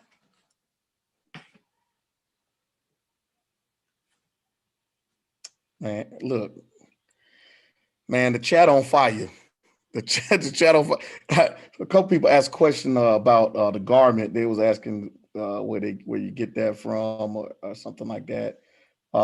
Then somebody else also asked about signing up for the class, Hebrew class. So I'll towards the end, if I forget, brother, just remind me because I want to make sure that that information gets out to them or whatnot about the classes and stuff like that. So, all right. So I think that's pretty much. So let's get into something else. Matter of fact, you know what? I was planning on going to something else, but I'm going to go to another area because you kind of segue us into that, and it was dealing with the teaching when you were at the museum. So I'm gonna go into that real quick. And I want to show that. Let me see. Let's see, do I got it right here? Let's see. Oh no, that's not the right one. And this is something that is, you talking about controversial. This right here is definitely something that I found rather controversial here, especially within those that were in the community, in the Christian community. I think this is kind of very interesting. And you probably know where I'm going at when you look at this this video here. Hold on, let's see. Let me play it. What we're looking at right here is a funerary scenery. In this particular scenery, you have the Su plant. It forms the word Su. The oval is a bread loaf, and it makes the T sound. And the table, it has bread on it, showbread, it's Hotep, so it's actually HTP. And this is the T sound. The triangle that you're looking at gives you the D sound, and the single reed leaf gives you I. So far you have a Hotep De Nisut, which means an offering which the king gives. And the reed leaf gives you the I sound, the water symbol gives you an N, and the mat gives you a P. So that's Anubis, or in the Egyptian language, Anpu. So this is saying Hotep De Nasut, an offering which the king gives to the god Anubis, or in the language of the hieroglyphs, Anpu. The head that you see in profile is Tep. It's how you say first, chief, or beginning. And the mat again gives you the P sound. So this literally is a title of Anubis, calling him the foremost chief. So it's Tep and then Tooth. That hill that you see gives you the T sound, and the F is the snake, and it's acting as a masculine pronoun. So it literally translates as an offering which the king gives to Anubis, he who sits, and this is the reed leaf again, giving you the I or A, and then the cross gives you the M, and the chick gives you U. So it's Amut. He who sits upon his hill, that's Tep Tooth, upon his hill, Amut, embalmed in the chamber of mummification. These are all titles of Anubis. Anubis is he who sits upon his hill, or Tep Tooth, and it says Amut, which literally means the dweller in the chamber of embalmment. What this is signifying here is extremely significant. The loaf that we're looking at here gives you the sound Neb, which is like Lord. And the symbol here with the two edges pointing down, that's Ta. That's the symbol for land. So it's actually calling Anubis the Lord of the land, or the Lord of the cemetery, because this is again a funerary scenery, so we're talking about the afterlife. The hill that you're looking at gives you the Q sound, and the R gives you the mouth gives you an R sound, and the loop gives you an S. This is QRS, or Christ. Why is that so significant? In Christianity, Christ is the one who prepares you for life eternal. In this funerary scene, Anubis is preparing the dead body for life eternal. The only difference is this scenery predates Christianity by almost 1,500 years. So that means 1,500 years before Christianity is on the world scene, you have Anubis being described as the one who prepares you for life eternal. And obviously, this is the sepulcher, or the dead body, in the coffin or the sarcophagus, and it's referred to in the language of the hieroglyphs or the Medunetta as a sahu, which means the mummy. So again, this is an offering which the king gives to Anpu, or Hotep De Nasut, Anpu Tep Tooth, which means he who sits upon his hill. And then you have the reed leaf, which is the I, and then you have the cross, which is the M, and you have the quail chick, which gives you an U, and again you have the bread loaf, which gives you a T. So that's Amut, he who sits upon his hill, and then the word Amut, which means the dweller in the chamber of embalmment, because again, this is a funerary scene. And lastly, we see the hill, which gives you Q, and we see the mouth, which gives you R, and we see the loop, which gives you S. That's QRS, or Christ. In the Egyptian native language called Medunetta, but it was called by the Greeks hieroglyphics, The term Christ literally means the one who prepares you for life eternal or the afterlife. So that later on in Christianity, the term Christ was applied to Jesus because he is also the one that prepares you for life eternal or the afterlife. All right. All right. So let me stop sharing here and get back to the brother. Let me ask you this, Brother Lex here. Did you get any pushback about that from any Christians or maybe any Messianic brothers? That's a very good question. Hold on. Go ahead. That's a very good question. And to answer that question very real and straight, I wouldn't say pushback, as I got a lot of people who just signed up for my classes.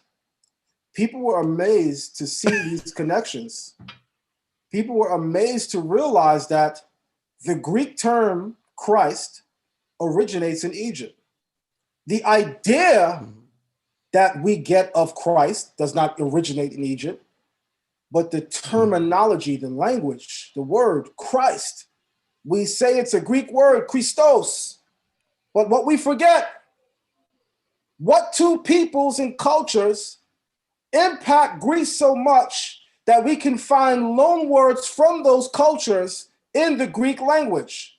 Those are the Hebrews and the Egyptians. Many Greek words come from their influence in Egypt. Many Greek words comes from their influence with the Jews, the Hebrews. So the word Christos, Christ, it comes from Kemet.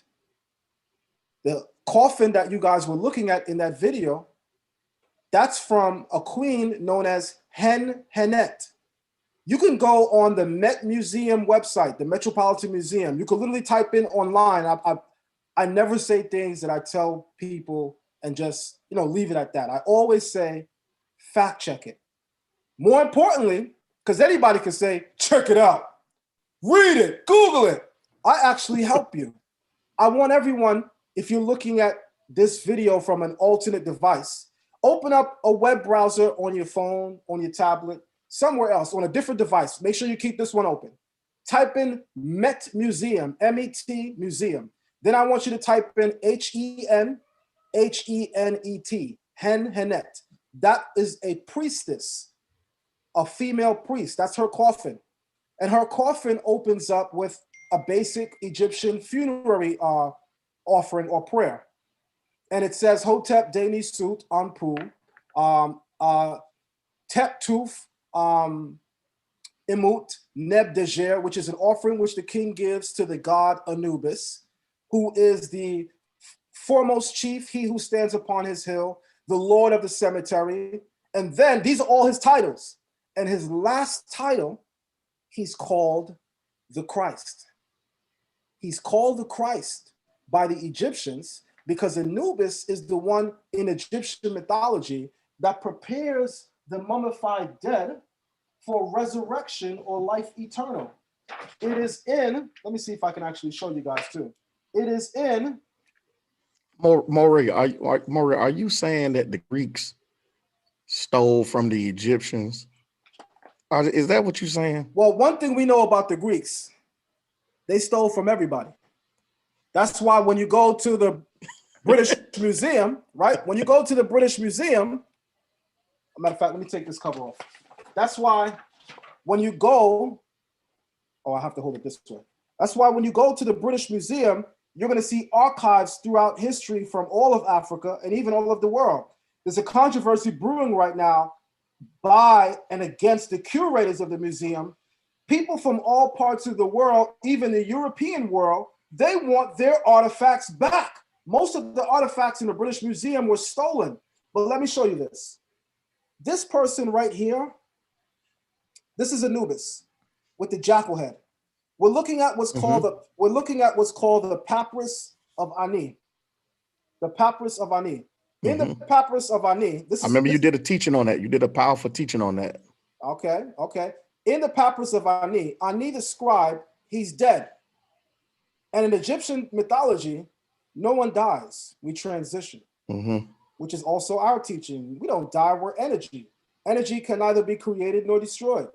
So in the Egyptian mythology, in trying to explain what happens after life, the Egyptians take the deceased Ani and present him before Anubis, and Anubis brings him before who the Egyptians believe is the judge of all the world, Osiris. Osiris is regarded as God. But I want you to notice it is Anubis that is preparing Ani to meet God. So in Egyptian mythology, life eternal or resurrection does not happen without morality. Just like us, in the Torah, we say you have to have morality to have resurrection. Even physical resurrection here, you have to have morality and ethics. You have to have righteousness. The Egyptians, you know, when the Bible condemns Egypt, we have to understand something. It doesn't take away from their wisdom. I'm going to say it again. When the Bible condemns Egypt, we have to understand something. It does not take away from their wisdom. Yes, they were wicked. We were wicked too. Yes, they had pagan beliefs. We followed pagan beliefs too, right in the Bible. But it didn't mean we weren't a wise people. Because remember, in the Bible describing the wisdom of Solomon, it says, and he was greater than all, his wisdom was greater than all the men of the East. And his wisdom surpassed even that of Egypt. But y'all don't hear me. In describing the wisdom of Solomon, the Bible says it was greater than all of the wise men in the East. And it was greater and surpassed that of Egypt. Why would we compare King Solomon's wisdom to Egypt if there is no wisdom in Egypt? If we're talking about greatness, greatness is only compared against greatness. So if we're having a conversation about who the best basketball players are, you're probably going to hear Jordan. You're probably going to hear Kobe. You're probably going to hear LeBron James. You're not going to hear Donald Trump. You're not going to hear, but Obama got a nice three. Obama kind of nice from the paint, No. Greatness is only compared with what we know to be great. The fact that King Solomon's wisdom is compared with Egypt is the Bible letting you know even the Egyptians had wisdom. Don't get it twisted. Yes, they followed a pagan system, but even we did.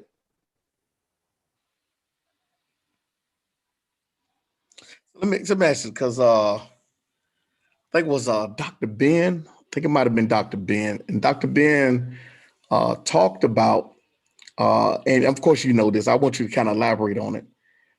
Because a lot of the brothers, can you hear me? I want to make sure my screen didn't freeze. Can you hear me there? Loud and clear. Can you hear me? Can you hear me? I can hear you. Can you hear me? Okay, there you go. All right. Dr. Ben, yeah, I can hear you now.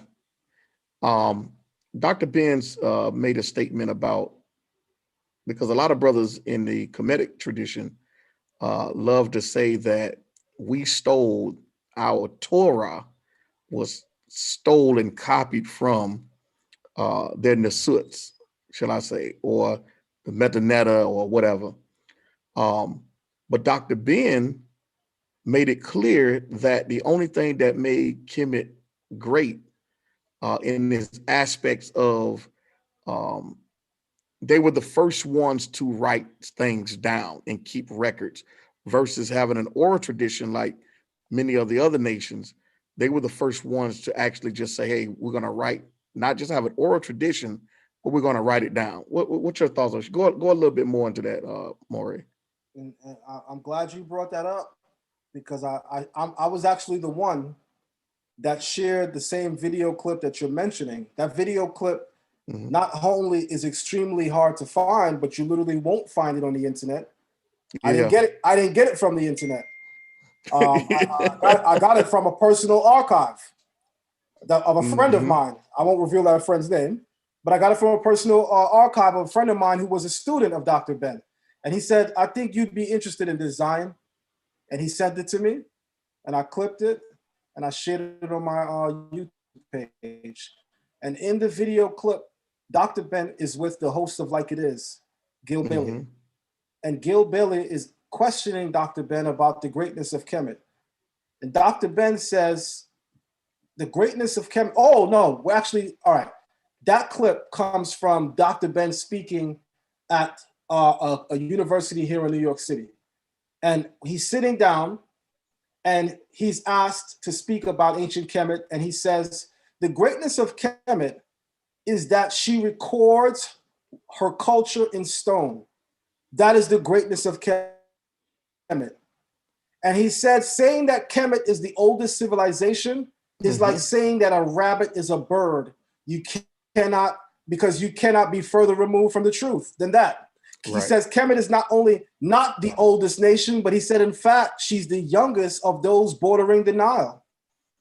And then he goes on to say that the people of Kemet and the greatness that they reach is not in her culture, is not in her laws, is not in her moral system, but the greatness of Kemet is that no one beats her in recordation. The ancient Egyptians record everything in stone.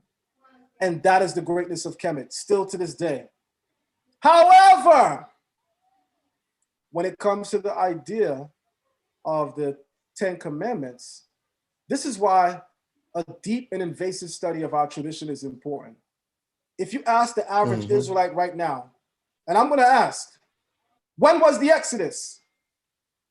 Give me a date. When was the Exodus? I'm going to put everyone to the test. Tell me, what is the date of the, we all believe the Exodus happened. We all believe the Exodus is history. But I want to admit to you something, Moreh. It was not until I started battling many of the people in the conscious community that I realized the importance of chronology. It is very hard to speak of something as being historical and you don't even have a chronology. You can't say what time period it's in.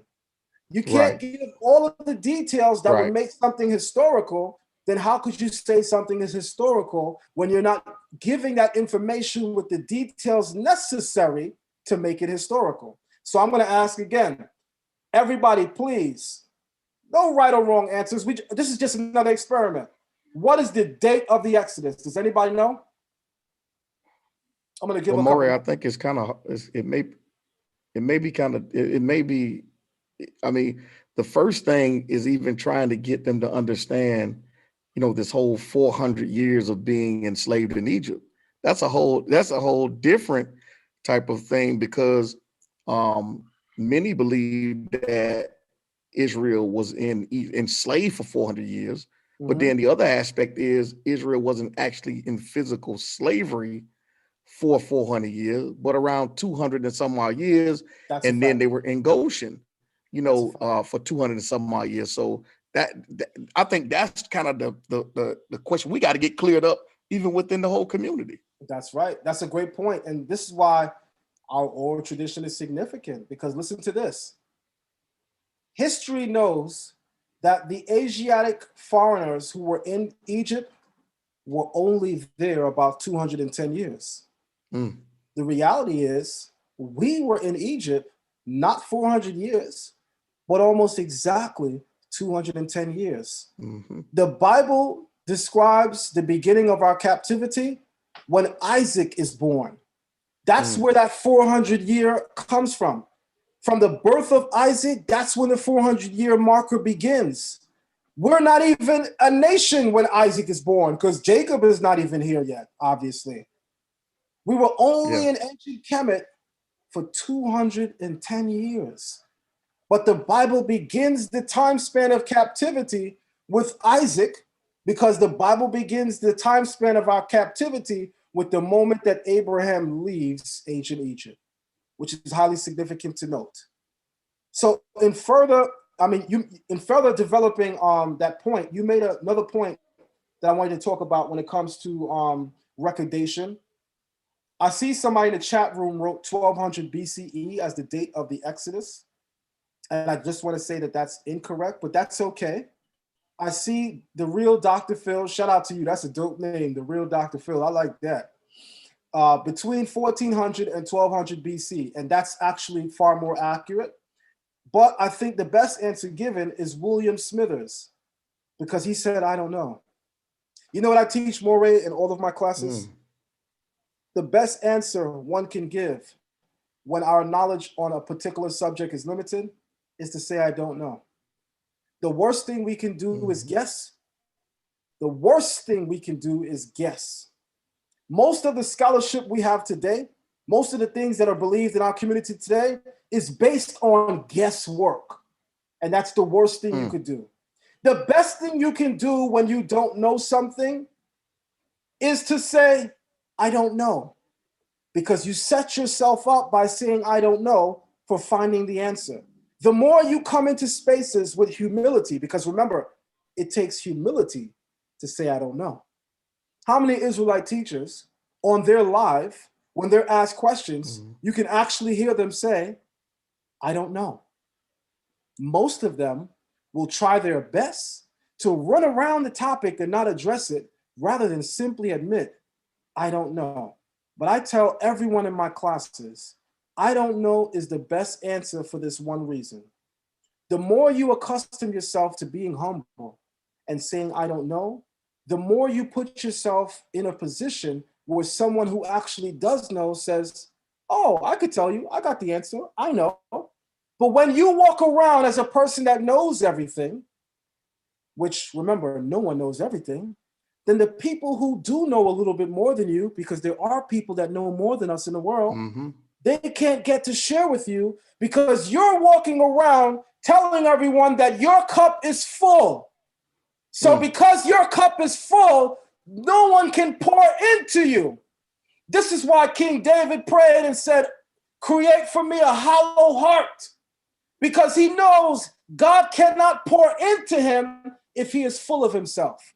He knows wisdom cannot immerse itself within him if he is full of himself. It takes humility. It takes admitting I don't have the answers for God to pour in onto us, for wisdom to reach us. So the best answer is I don't know.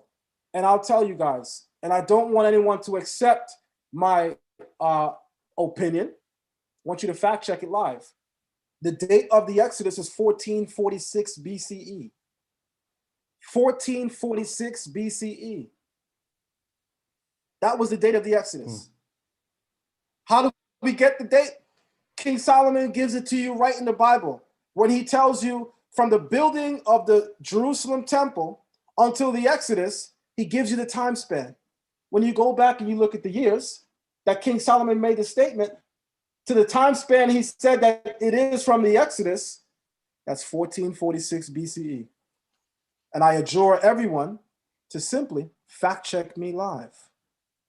So why is that date important?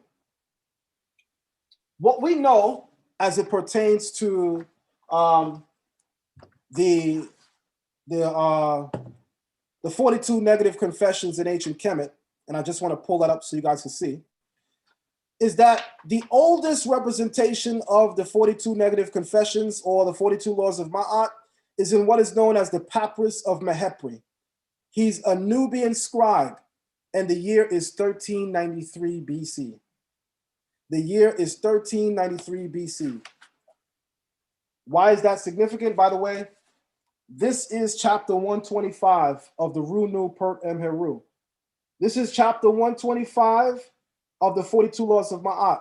This is where you go in the ancient Egyptian Bible and you find their laws. Just like you could open the Tanakh or the Hebrew Bible, go to Exodus 20, you find the 10 Commandments.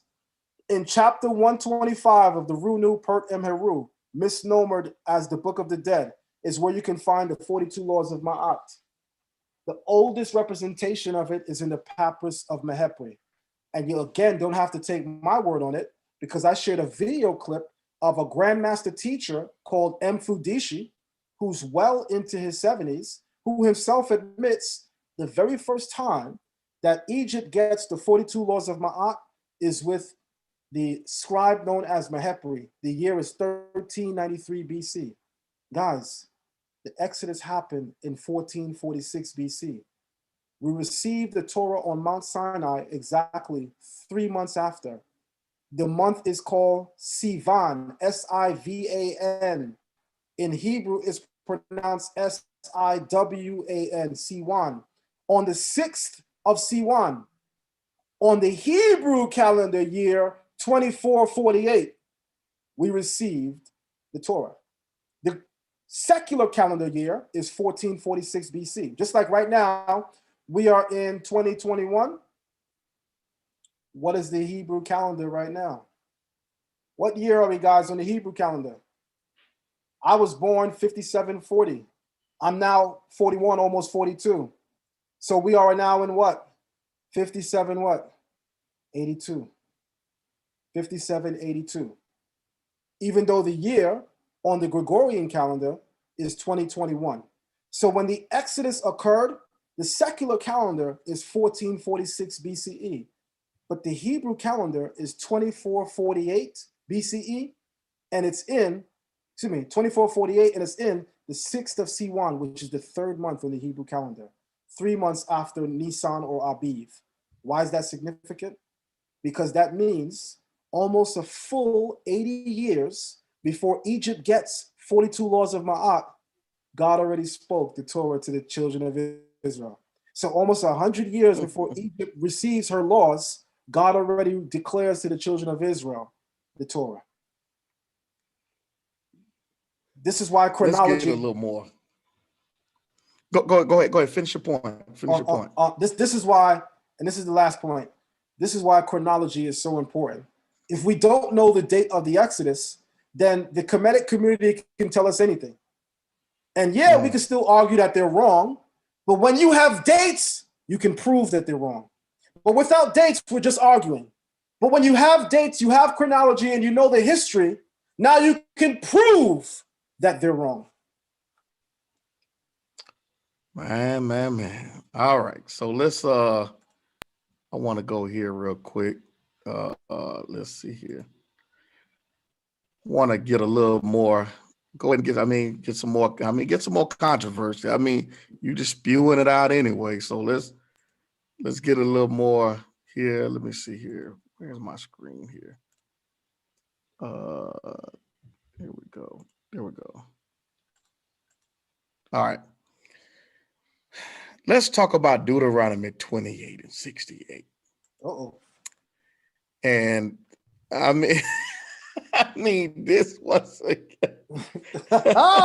Woo! So let's deal with Deuteronomy 28 and 68. And I know some of the other brothers that's been walking with me. I see some of the deacons in there and the elders.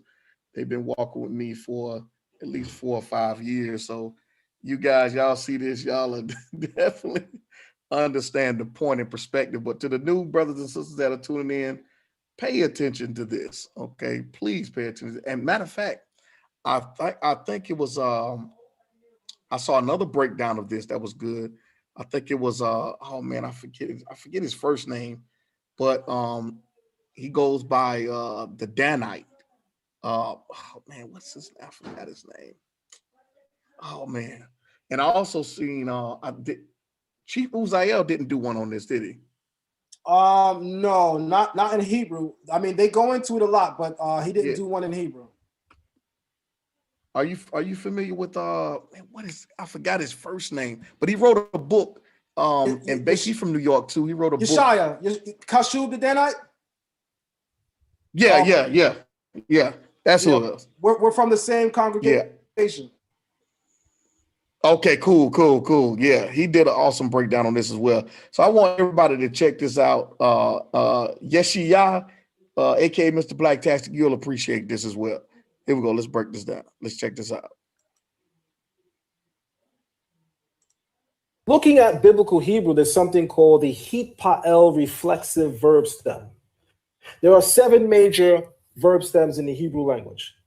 One of them is referred to as the het pa'el verb stem, which we say is reflexive. We say it's reflexive because it represents any action which the subject is doing to themselves. Any action which the subject is doing to themselves. For instance, with regard to Deuteronomy 28:68, it doesn't say in Hebrew, and you shall be sold to your enemies. No, the Hebrew says, Wehit makartem. Wehit makartem. Makar in Hebrew means to buy or sell. Tem in Hebrew is a plural representing a group. Wehit, wehit is the heat patel verb stem, indicative and descriptive of the subject of the sentence doing something to themselves. So the perfect rendition of Deuteronomy 28:68, that particular phrase is not, and you shall be Let me sold to stop your right there. Let me enemies. stop. God, See, you causing problems, man. Okay. This is what you causing problems with this. Do you know how long brothers been pushing this and teaching this, that it says this? Now, simply if you go into, definitely like you're doing with the Hebrew, I think you use the Safari, right? In this video. Yes. Yeah. I mean, you can simply download the app for those who, are starting Hebrew or whatnot, and beginners or whatnot. I mean, you go and you pull it up, it's right there in the doggone. This is what I don't understand. Let me just play. Let me let you just play it. I don't want to go on with a rant mode. Let me play it.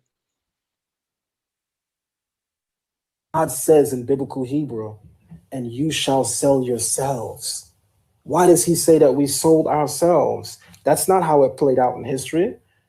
We were taken by Europeans from West Africa and forcefully placed on ships and forcefully placed to the Isles of the Caribbean, the Americas, North and South, UK, Canada, wherever have you.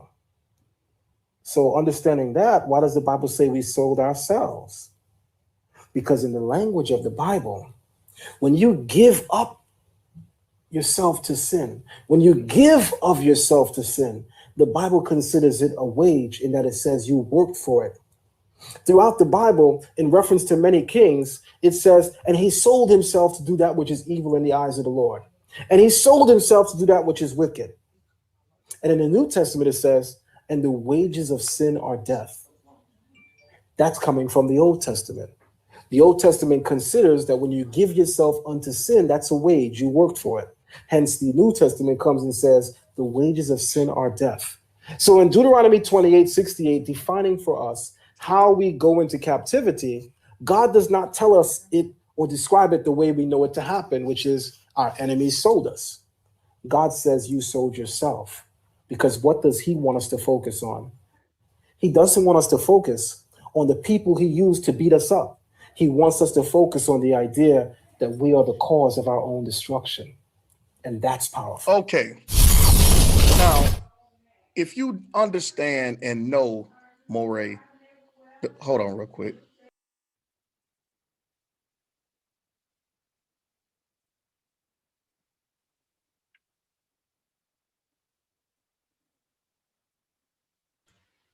Okay, sorry about that.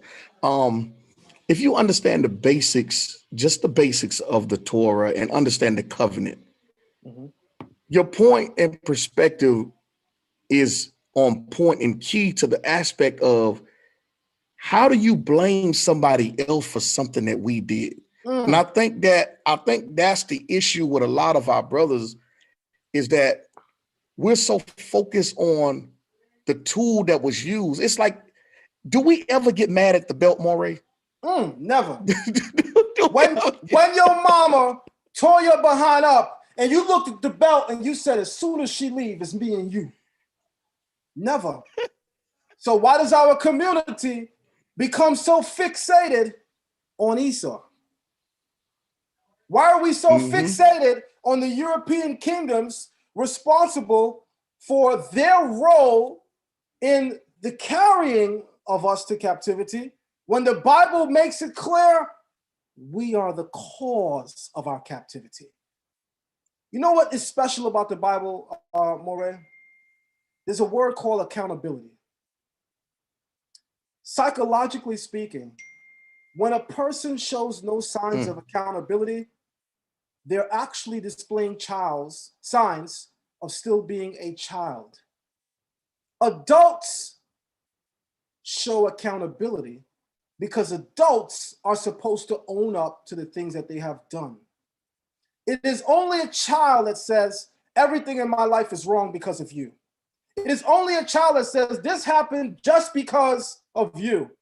But at some stage in your maturity, you look in the mirror Because the answer really is, with all things in life, we have choices. Even if someone plays a role in your demise, you had a role as well because you entertained them, and that was your choice. It is an adult thing to be able to say, I hold myself accountable.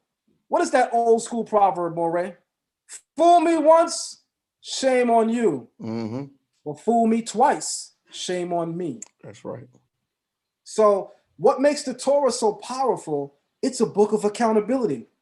We read about how great Moses is, but we also read, because he said to the people, shall we give you drink? As if him and God are equal, he now cannot go into the land. We read about David. As great as the Bible says he is, the Bible records that he's a murderer and adulteress.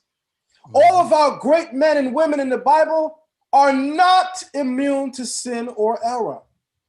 So the Bible is a great book in part because of its transparency, its objectivity, and the fact that it is extremely accountable. It holds all of the greatest to account for their actions. When the Bible says that we're going into captivity, the way that it's worded in Hebrew is that you sold yourself. Because in the language of the text, anytime we commit sin, the Bible says that you worked for it. We don't realize that everything we do in life, we earn a response. If you do good, the response you earn is good. If you do bad, the response you earn is good. But the point is, whatever you do, you are earning something. Now, are you earning something good or are you earning something bad? When we forsook the commandments and we began to get knee deep in sin, then the wages that we earned brought about our demise. This is why throughout the book of Kings, beginning with the king Ahab, the Bible says because Ahab didn't follow in the ways of his fathers, because he erected stone pillars, because he followed idols, because he sold himself to do that which is wicked in the eyes of the Lord. Hold on. Sold himself? That's what it says. Isn't that the word used in Deuteronomy 28:68? Except this time when it's used for Ahab, it's in the singular because it's talking about one man. That's right. So it says, Wehit mecharto. He sold himself in the singular. But when referencing the nation, it says hit makartem, because the suffix tem in Hebrew is a plural suffix denoting a group of people. Let me tell you something, Moreh. There's a great part of confusion with regard to understanding the Bible that can simply be corrected by learning the language of the Bible. Absolutely. Absolutely. Now, let me ask you one more. I have two more questions, but I want to go into this one question because you wrote an awesome book about this. And there are people that are part of our assembly and congregation that are some of your students in Hebrew class and whatnot, and does have your books. So let me ask you, Moreh, can women teach a man? Man. Oh, man. I know you didn't ask me that question. This is a whole setup question because y'all know I don't teach that women could teach. Oh, man. Not only, let me say this. You called me as a title on the flyer, Mr. Controversial. So expect controversy. I'm going to say it in a way, Moreh, that's going to be controversial. So they might not tune into your channel after this. Not only can women teach, but if you are a person that is only learning from men, you are walking around half retarded.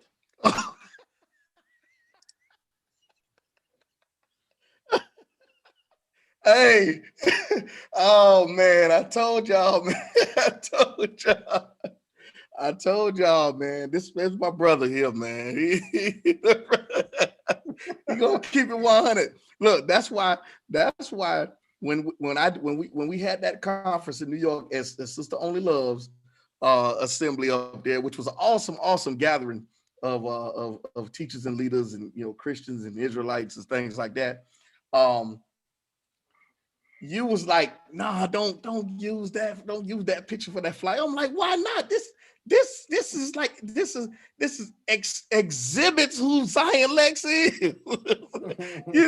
Mr. Controversial, different from everybody else. So right. Go ahead, Moreh. You wrote a book on that.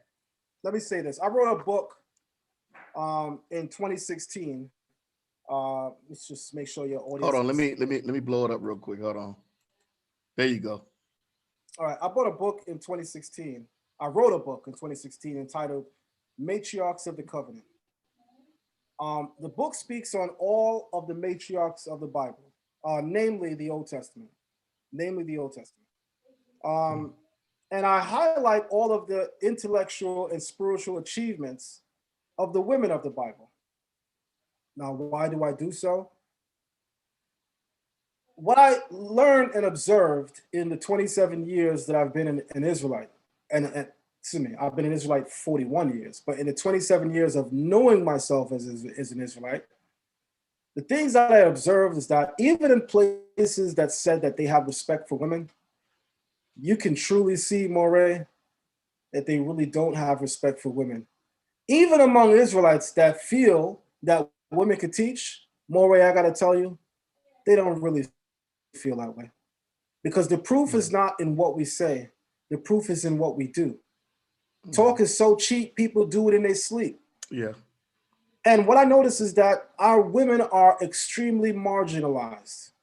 I watched in the same communities that said, we don't teach that women can't teach. I watched in those same communities where they push women to just learn sewing. And for the brothers, they said, you gotta read every book possible. But for the sisters, there was a push to just, y'all make these garments. Now, let me say something, Moreh. Culturally speaking, does that make sense? Absolutely. Women were definitely garment makers. They weren't the only garment makers, however. Women were also teachers. Don't we have a woman called Deborah, who is a married woman? But I want to say something to you, Moreh, and I want to say something to your audience. Before the Bible tells us that Deborah is married, before it even tells us that she's married or who she's married to, the first way she is described is not being the wife of so-and-so. The first way that she is described in the Bible is not being a wife. The first description the Bible gives of a Deborah is that she is a judge and a prophetess. Why is that significant, Moreh? Because there are literally Israelites here teaching women that your greatness is in who your husband is. There are literally teachers out here telling these women, Moreh, that your greatness is in who your husband is. Need I remind you, Moreh, before the Bible tells us who her husband is, before the Bible even mentioned that she's married, it tells us she's a judge and a prophetess. Why does the Bible place emphasis on that before even describing that she's married? It's common sense, Moreh. We have to understand that our women are capable of immense contributions. And this was the design from at the beginning. We talked about something called common sense, and that's a reoccurring theme, and I'm going to continue to say this. Notice how Eve does not fall under the authority of Adam until after the sin, which obviously then means prior to the sin, it was even Stephen. That's right. Or else how could the Bible say that she is now under her husband if this was the design from the beginning?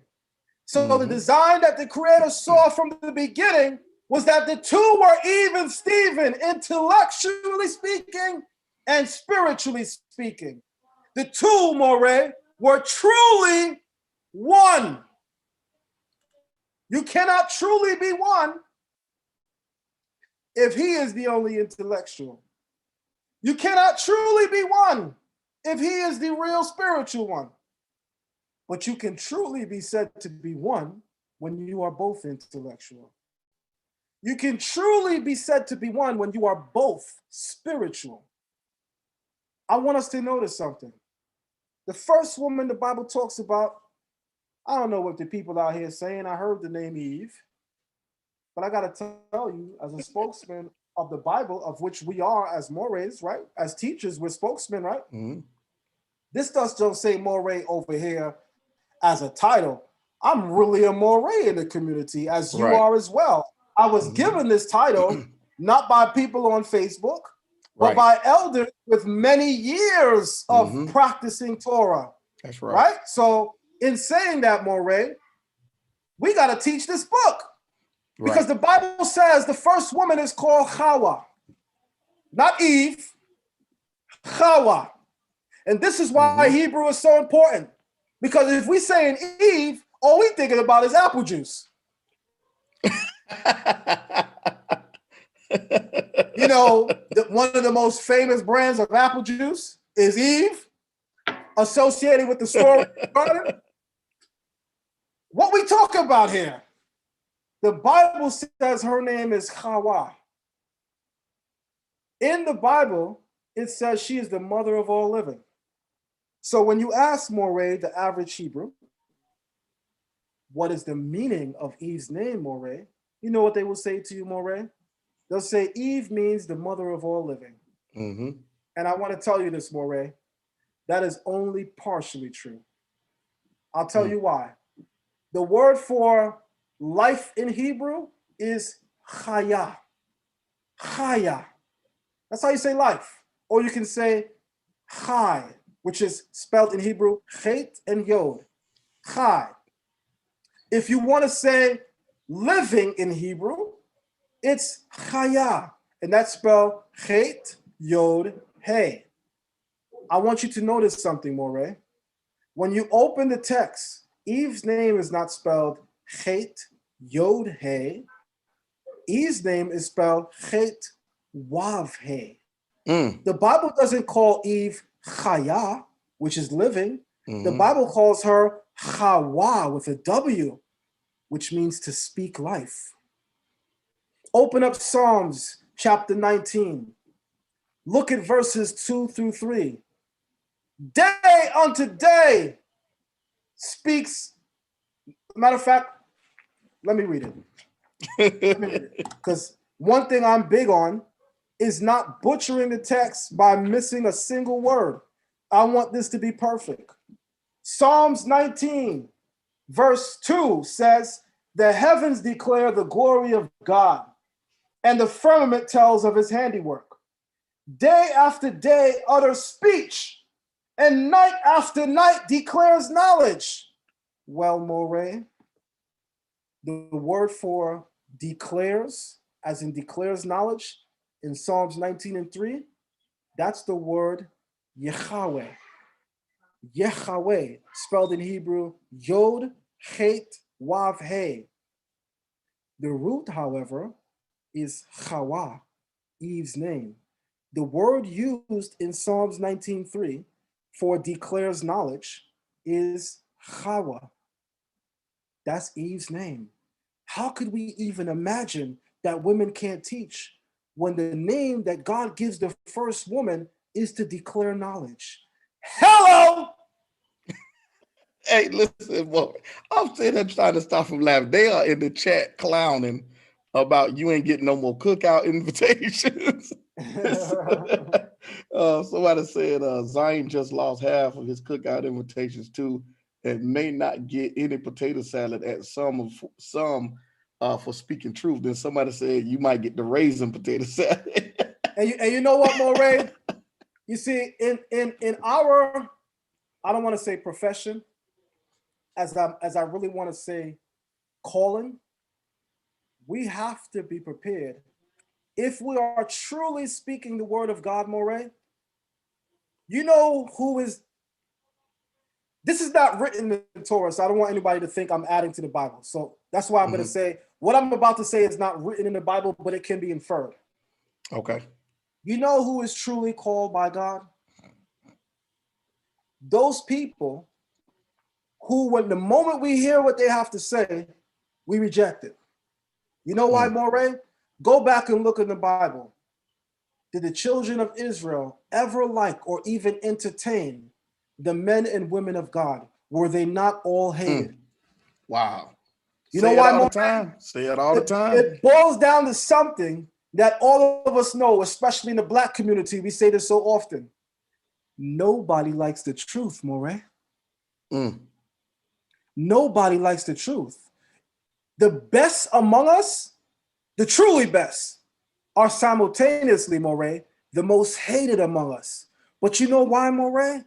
Nobody likes the truth. You know, that person that always has to come and say something different than what we all accept. Who do you think you are, Jeremiah? We don't want to hear the words of Jeremiah.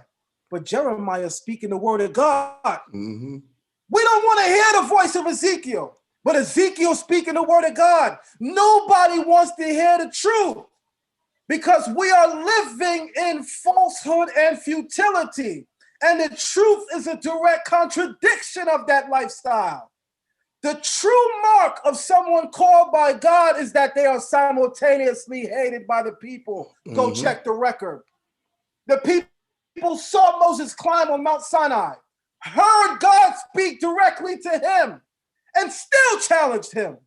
Still challenging. Yep. Nobody likes the truth. Nobody likes the man or woman that comes to contradict everything we're so comfortable hearing. And one thing about the truth, Moreh, it will contradict what people believe is true.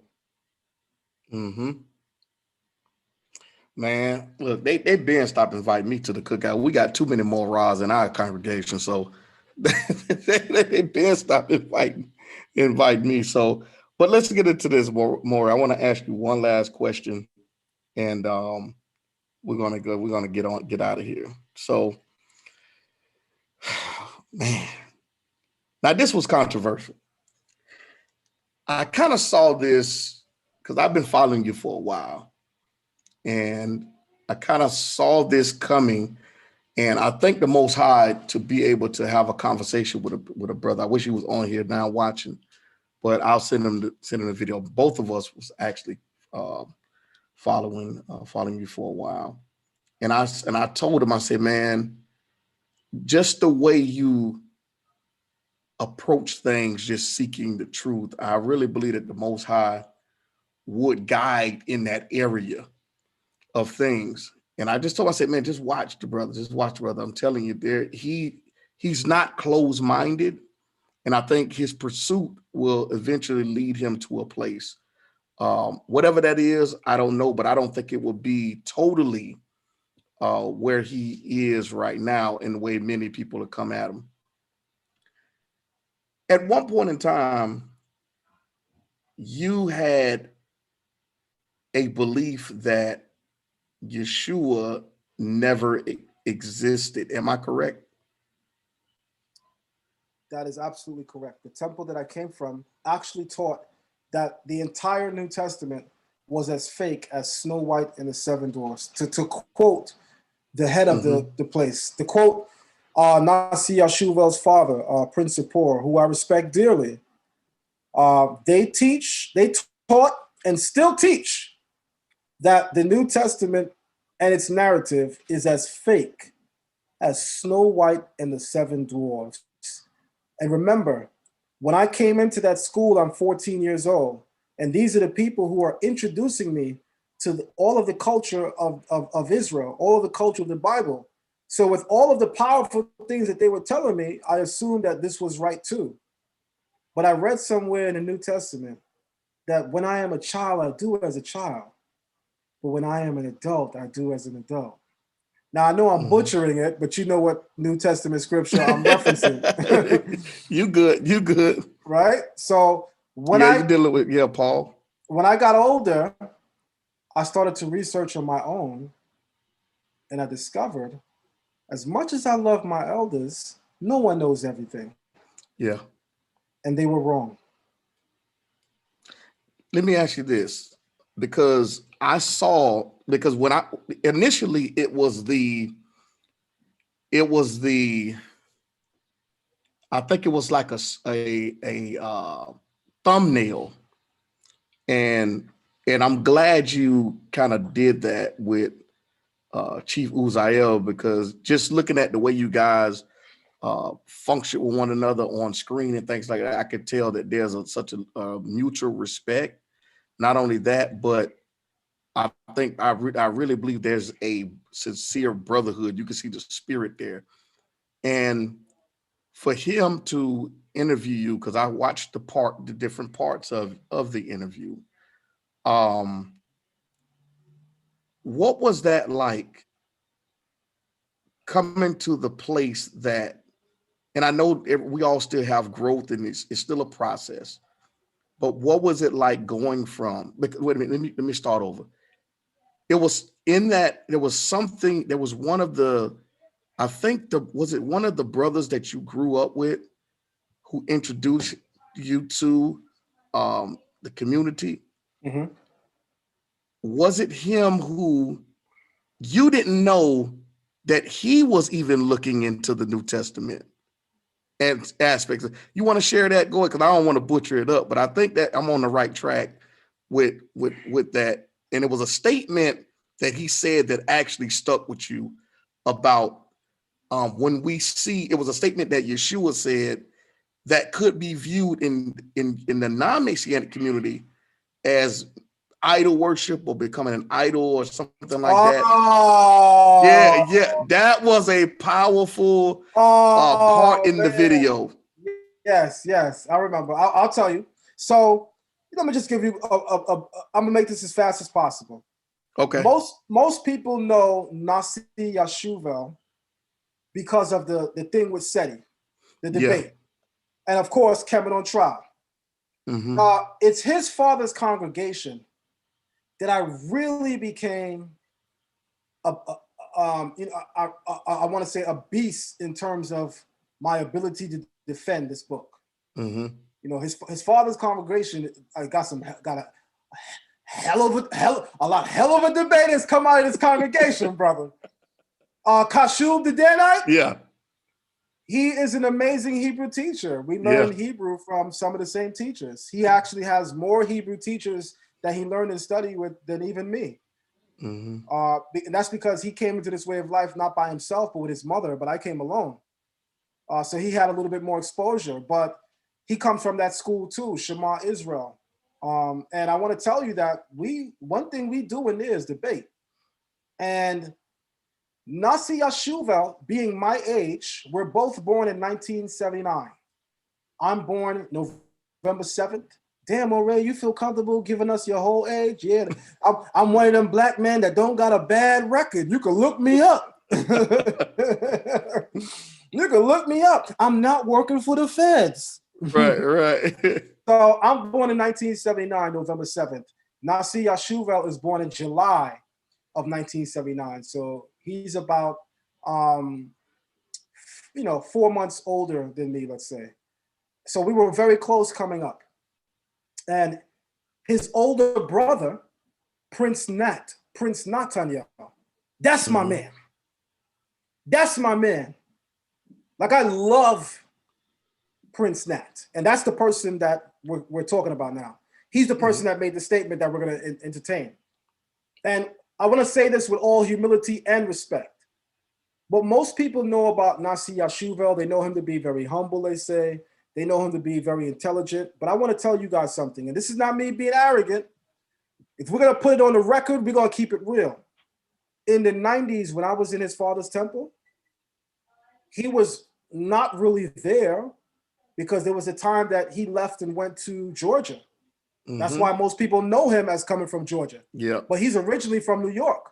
But in the 90s, when we created something called the SOG, the Sons of God, where every first Sabbath of the month we would come up and teach, Nasi Yashuvel was nowhere to be found. And myself and several other young men, we were the proteges of his father. Long before, and I'm keeping it all the way real. This is, some people might think, oh, damn, why he doing that to Nasi? I'm just, if we're going to tell the history, it's important that we recount it accurately. Going back to the age of 15 and 16 and 17, when I was teaching at his father's temple, and that's how early I was teaching, by the way. I'm talking about to grown men and grown women. Right. I'm talking about 200 and something people in the congregation, a big crowd. Wow. Nasi Yashuvel was in Georgia and was not known as a teacher. So when people know some of my history, they say, oh, that's the guy that Nasi brought, not realizing that in his father's temple, I'm the protege of the young men our age. And that's all facts. Anybody that was in that moment, such as Kashub the Denite, could tell you. Chief Uziel will tell you. I was the protege among those young men. I was the guy that they was like, damn, we want to hear from Avdiel. You know what I'm saying? So many years later, when I heard about Yashuvel battling Seti, I went to the debate, even though I hadn't seen him for maybe over 10 years. But I went to the debate to support my brother first because I never knew him to be a teacher. We taught in the temple and his brothers, but he never taught. He was more hood. Y'all don't know the fighter side of Nasi. Nasi was getting into trouble. He was, in fact, that's why he went to Georgia, because he got in trouble. Right. He was cutting up in school like many of us did, and he was a fighter. So his father sent him to Georgia. And when he became an adult, a real grown man, that's when he started getting into the books. So in talking this history, I just got to keep it real and set the record straight. So one day his brother, about 5 years ago, when I was in Shamar, his brother said something that I'll never forget. In Shamar, we used to always teach, because even I taught it, that when Yeshua said, I and the Father are one, we will be like, oh, hell no. What did we just read? Come on. Because I even got the New Testament in Hebrew, in the interlinear. So I'm like, wait, I and the Father are one. I could read that in Hebrew, in the New Testament, and in English. You know, like I said, I pride myself on studying things in their original language. So even when I read the New Testament, I read it in Aramaic and Hebrew. So when we encountered the verse, I and the Father are one, we felt like, all right, now our hands are tied behind our back. Because if we want to give you credit, after you said that, how can we stand by you? Because ain't no man one with God. But Prince Nathaniel made a statement that I don't even think he realized the implications of. Because even though he still believes that the statement that Yeshua made is crazy, Prince Nathaniel, my brother, I love him dearly, he said, you know what's righteousness? When people meet you as an Israelite, you know what your righteousness is? When somebody meets a righteous Israelite, they should feel like they had an encounter with God. Wow. That statement still hits me. I'm like, wow. See the meme? You ever see the meme or the emoji with the head exploding? Yeah. Woo! He said, any righteous Israelite, if you're truly righteous, when somebody meets you, they should feel like they had an encounter with God. Wow. And a light bulb came in my head at the same moment. And as he's saying that, I heard in my head, I and the Father are one. Wow. Wow. Wow. So do you think that the confusion behind the things that he said, they really didn't understand the implications behind it? Maybe it was because of the fact that they were what's the word I want to use? They were so I guess connected to the letter of Torah that a statement can be said and can be taken out of context, because he's basically trying to say that you should be an example, and that when someone does encounter you, that they are meeting the one that you serve or the one that you follow.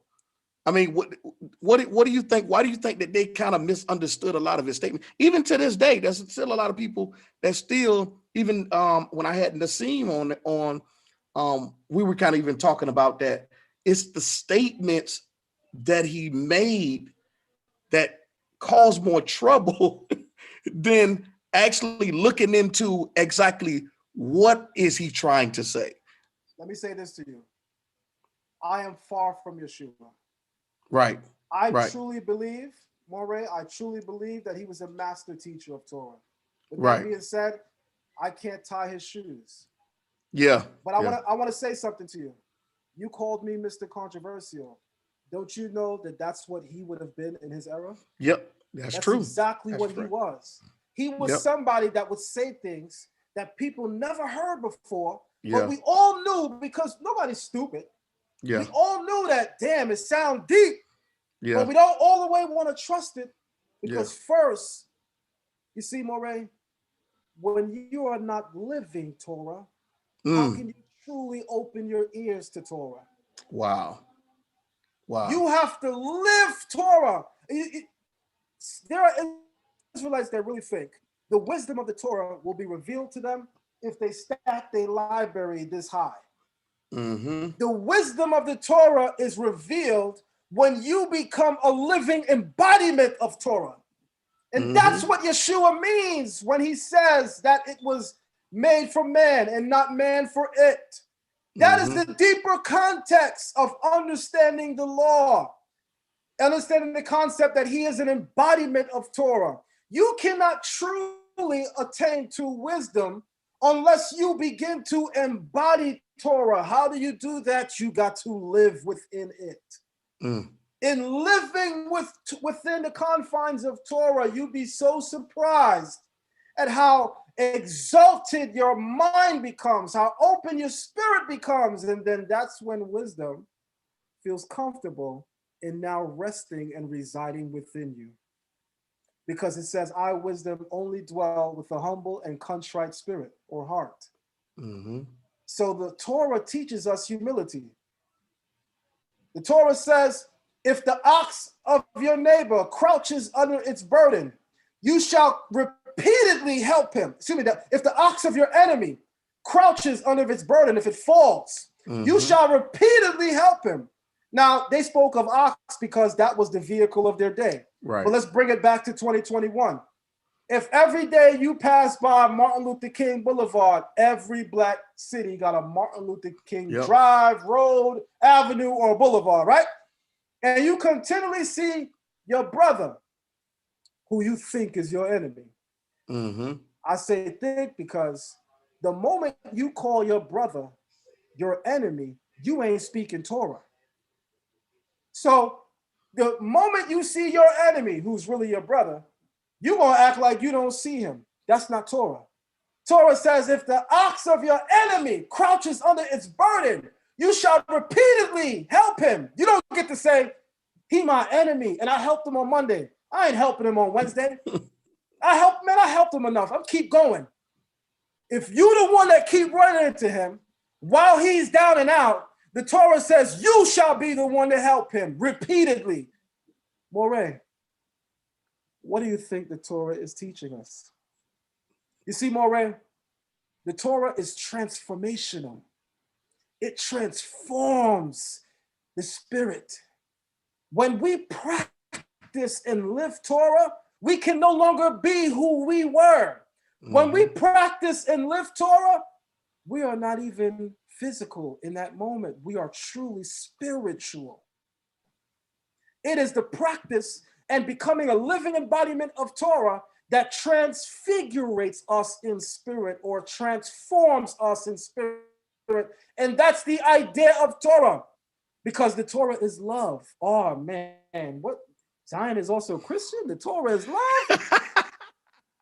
The Torah is love. Moreh, if I ask right now, what's the definition of love? You know what people are going to tell me, Moreh? And watch the chat room. And this is no disrespect, but just listen. People are going to say, love, emotions. They're going to say,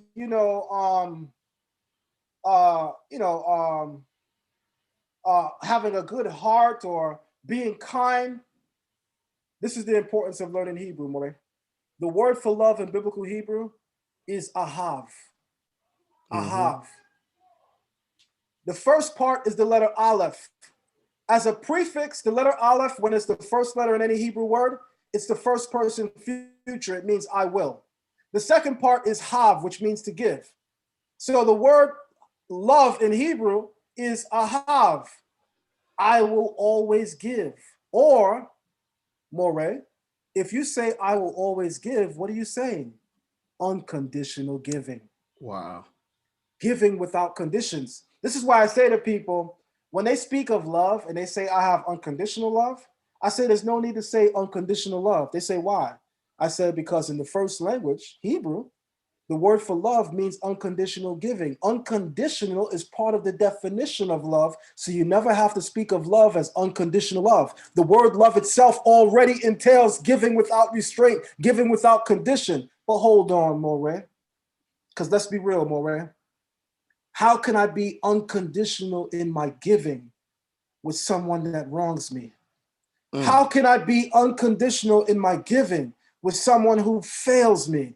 How can I be unconditional in my giving with someone who purposely tries to harm me?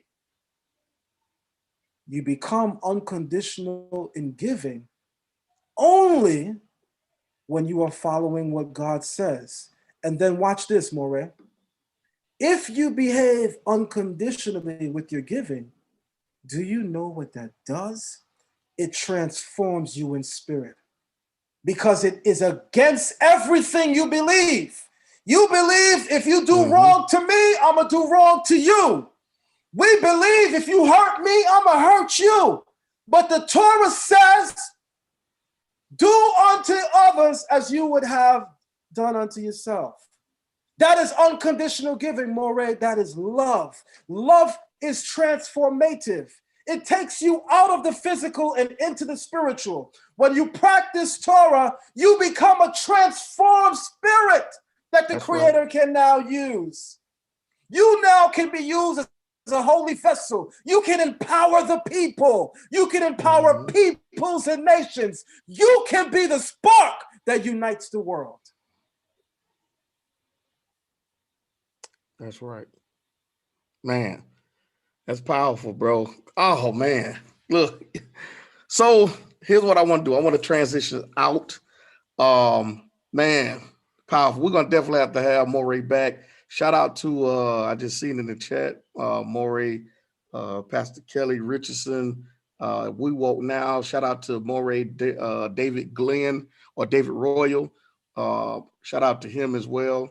He's also a teacher, fluent teacher and speaker of Hebrew. And so definitely got some of the Morehs in here. Shout out to the elders and the deacons, everybody. And shout out to the sisters, man, that's in the chat as well, the Morahs and everybody, man. This has definitely been awesome, man. Everybody's truly loved it. So we're going to have our brother back. But go ahead and give out information. I know you gave out some of the things about the class, give out the Amazon information and different things like that before we get out of here. All right, thank you very much, Moreh. First thing I want to say is thank you for the opportunity to have me on your show. You know, every opportunity that we have to speak this truth that we're blessed to be able to be spokesmen and spokeswomen to be able to speak, that's a real blessing. When we all look back at our life, for some people, the highlight is high school and all the girls that I took down. And Moreh, for some people, that's the reality. That's their reality. For some people, when they look back, the greatest highlight in their life is my years of playing college basketball or pro basketball. You know what's the greatest highlight for spiritual people, Moreh? Every opportunity God gave me to act on the wisdom he gave me and touch and inspire people. Those are the moments that spiritual people are going to look back on and feel a great sense of accomplishment. So I first thank you, Moreh, for the platform and allowing me that opportunity. And secondly, I want to thank your listening audience for the opportunity.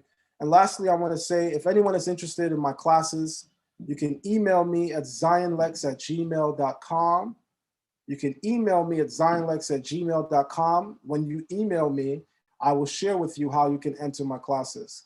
All of my books, as you guys can see to the back of me, is available on Amazon, as well as Barnes & Nobles. That's Amazon, as well as Barnes & Nobles. I'm a 5 times published author. I wrote books on the language, the culture, the history. I wrote a book in defense of the Torah, which is called Ancient Kemet on Trial, where I proved that we did not plagiarize anything from Egypt. Shout out to Brother Garfield, who made that book my most famous book online. That book continues to be one of my bestsellers. People don't realize that the more you hate, the more you actually give someone an audience. Don't you realize, Moreh, the more you talk about somebody, the greater of an audience you're simultaneously creating for them? With every person that you go send to go watch Zion Lexx wrong videos, you just created a new fan. Because when they go there to see what you said I was teaching wrong, they figure out, Garfield, that I know a hell of a lot more than you. And that's why many of them are in my classes. That's why it's said in the world of celebrity lifestyles, there's no such thing as bad press. That's why celebrities, we don't even realize, they leak their own issues. We've been thinking when something goes viral and wrong with a celebrity about their life, that it's always somebody else. Sometimes the celebrity does it themselves because there's no such thing as bad press. All press gives you viewership. So to the haters, I want to address you. Continue doing the job that you do. Please, haters, do not stop your job. Do not lose a second, a minute, nor an hour coming for me. Please, because you have helped the success of what I do. To those who support me in spirit genuinely, I genuinely thank you. And to anyone who's interested in just seeing what I do, you can go online at Zion Lexx TV. Well, Moreh, thank you, man. I know it was a awesome weekend. We didn't get a chance to even get into the weekend. Time is just rolling and whatnot. And so I value your time and I appreciate everything that you do, man. I appreciate you being humble, just being the brother that you are, man. Always open, talk to the people, answer questions, things like that. And you don't mind, coming out of your shell when need be. But thanks a lot, man. Once again, I'm definitely going to have you back on. I definitely got to have some more brothers on as well. Moreh Kelly and David Royal, and things like that. Get everybody together. We could just have a big conversation, a big cookout. But definitely thank you, man, once again, man. And I'll definitely holler at you later, man. Shalom. And man, I see your son. I see you out there. You treated him good out there, man. I see he was out there chilling. Yeah. Oh yeah, and he's all of 12 years old, and we walking through a mall in Vegas on the Vegas Strip called the Fashion Show. That's one of the biggest and high-end malls in Vegas. My son is gonna be 12 next month, so he 11 and a half.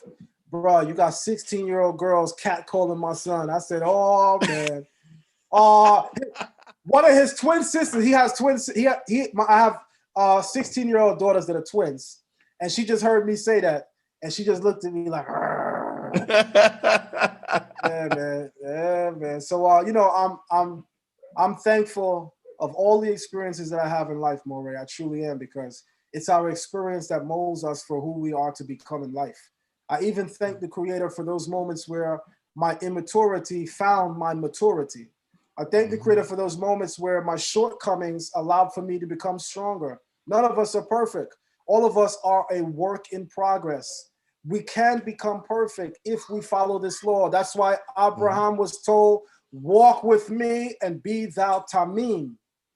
Perfect. With that being said, Moreh, thank you so very much. All right. Shalom. Shalom, everybody, man.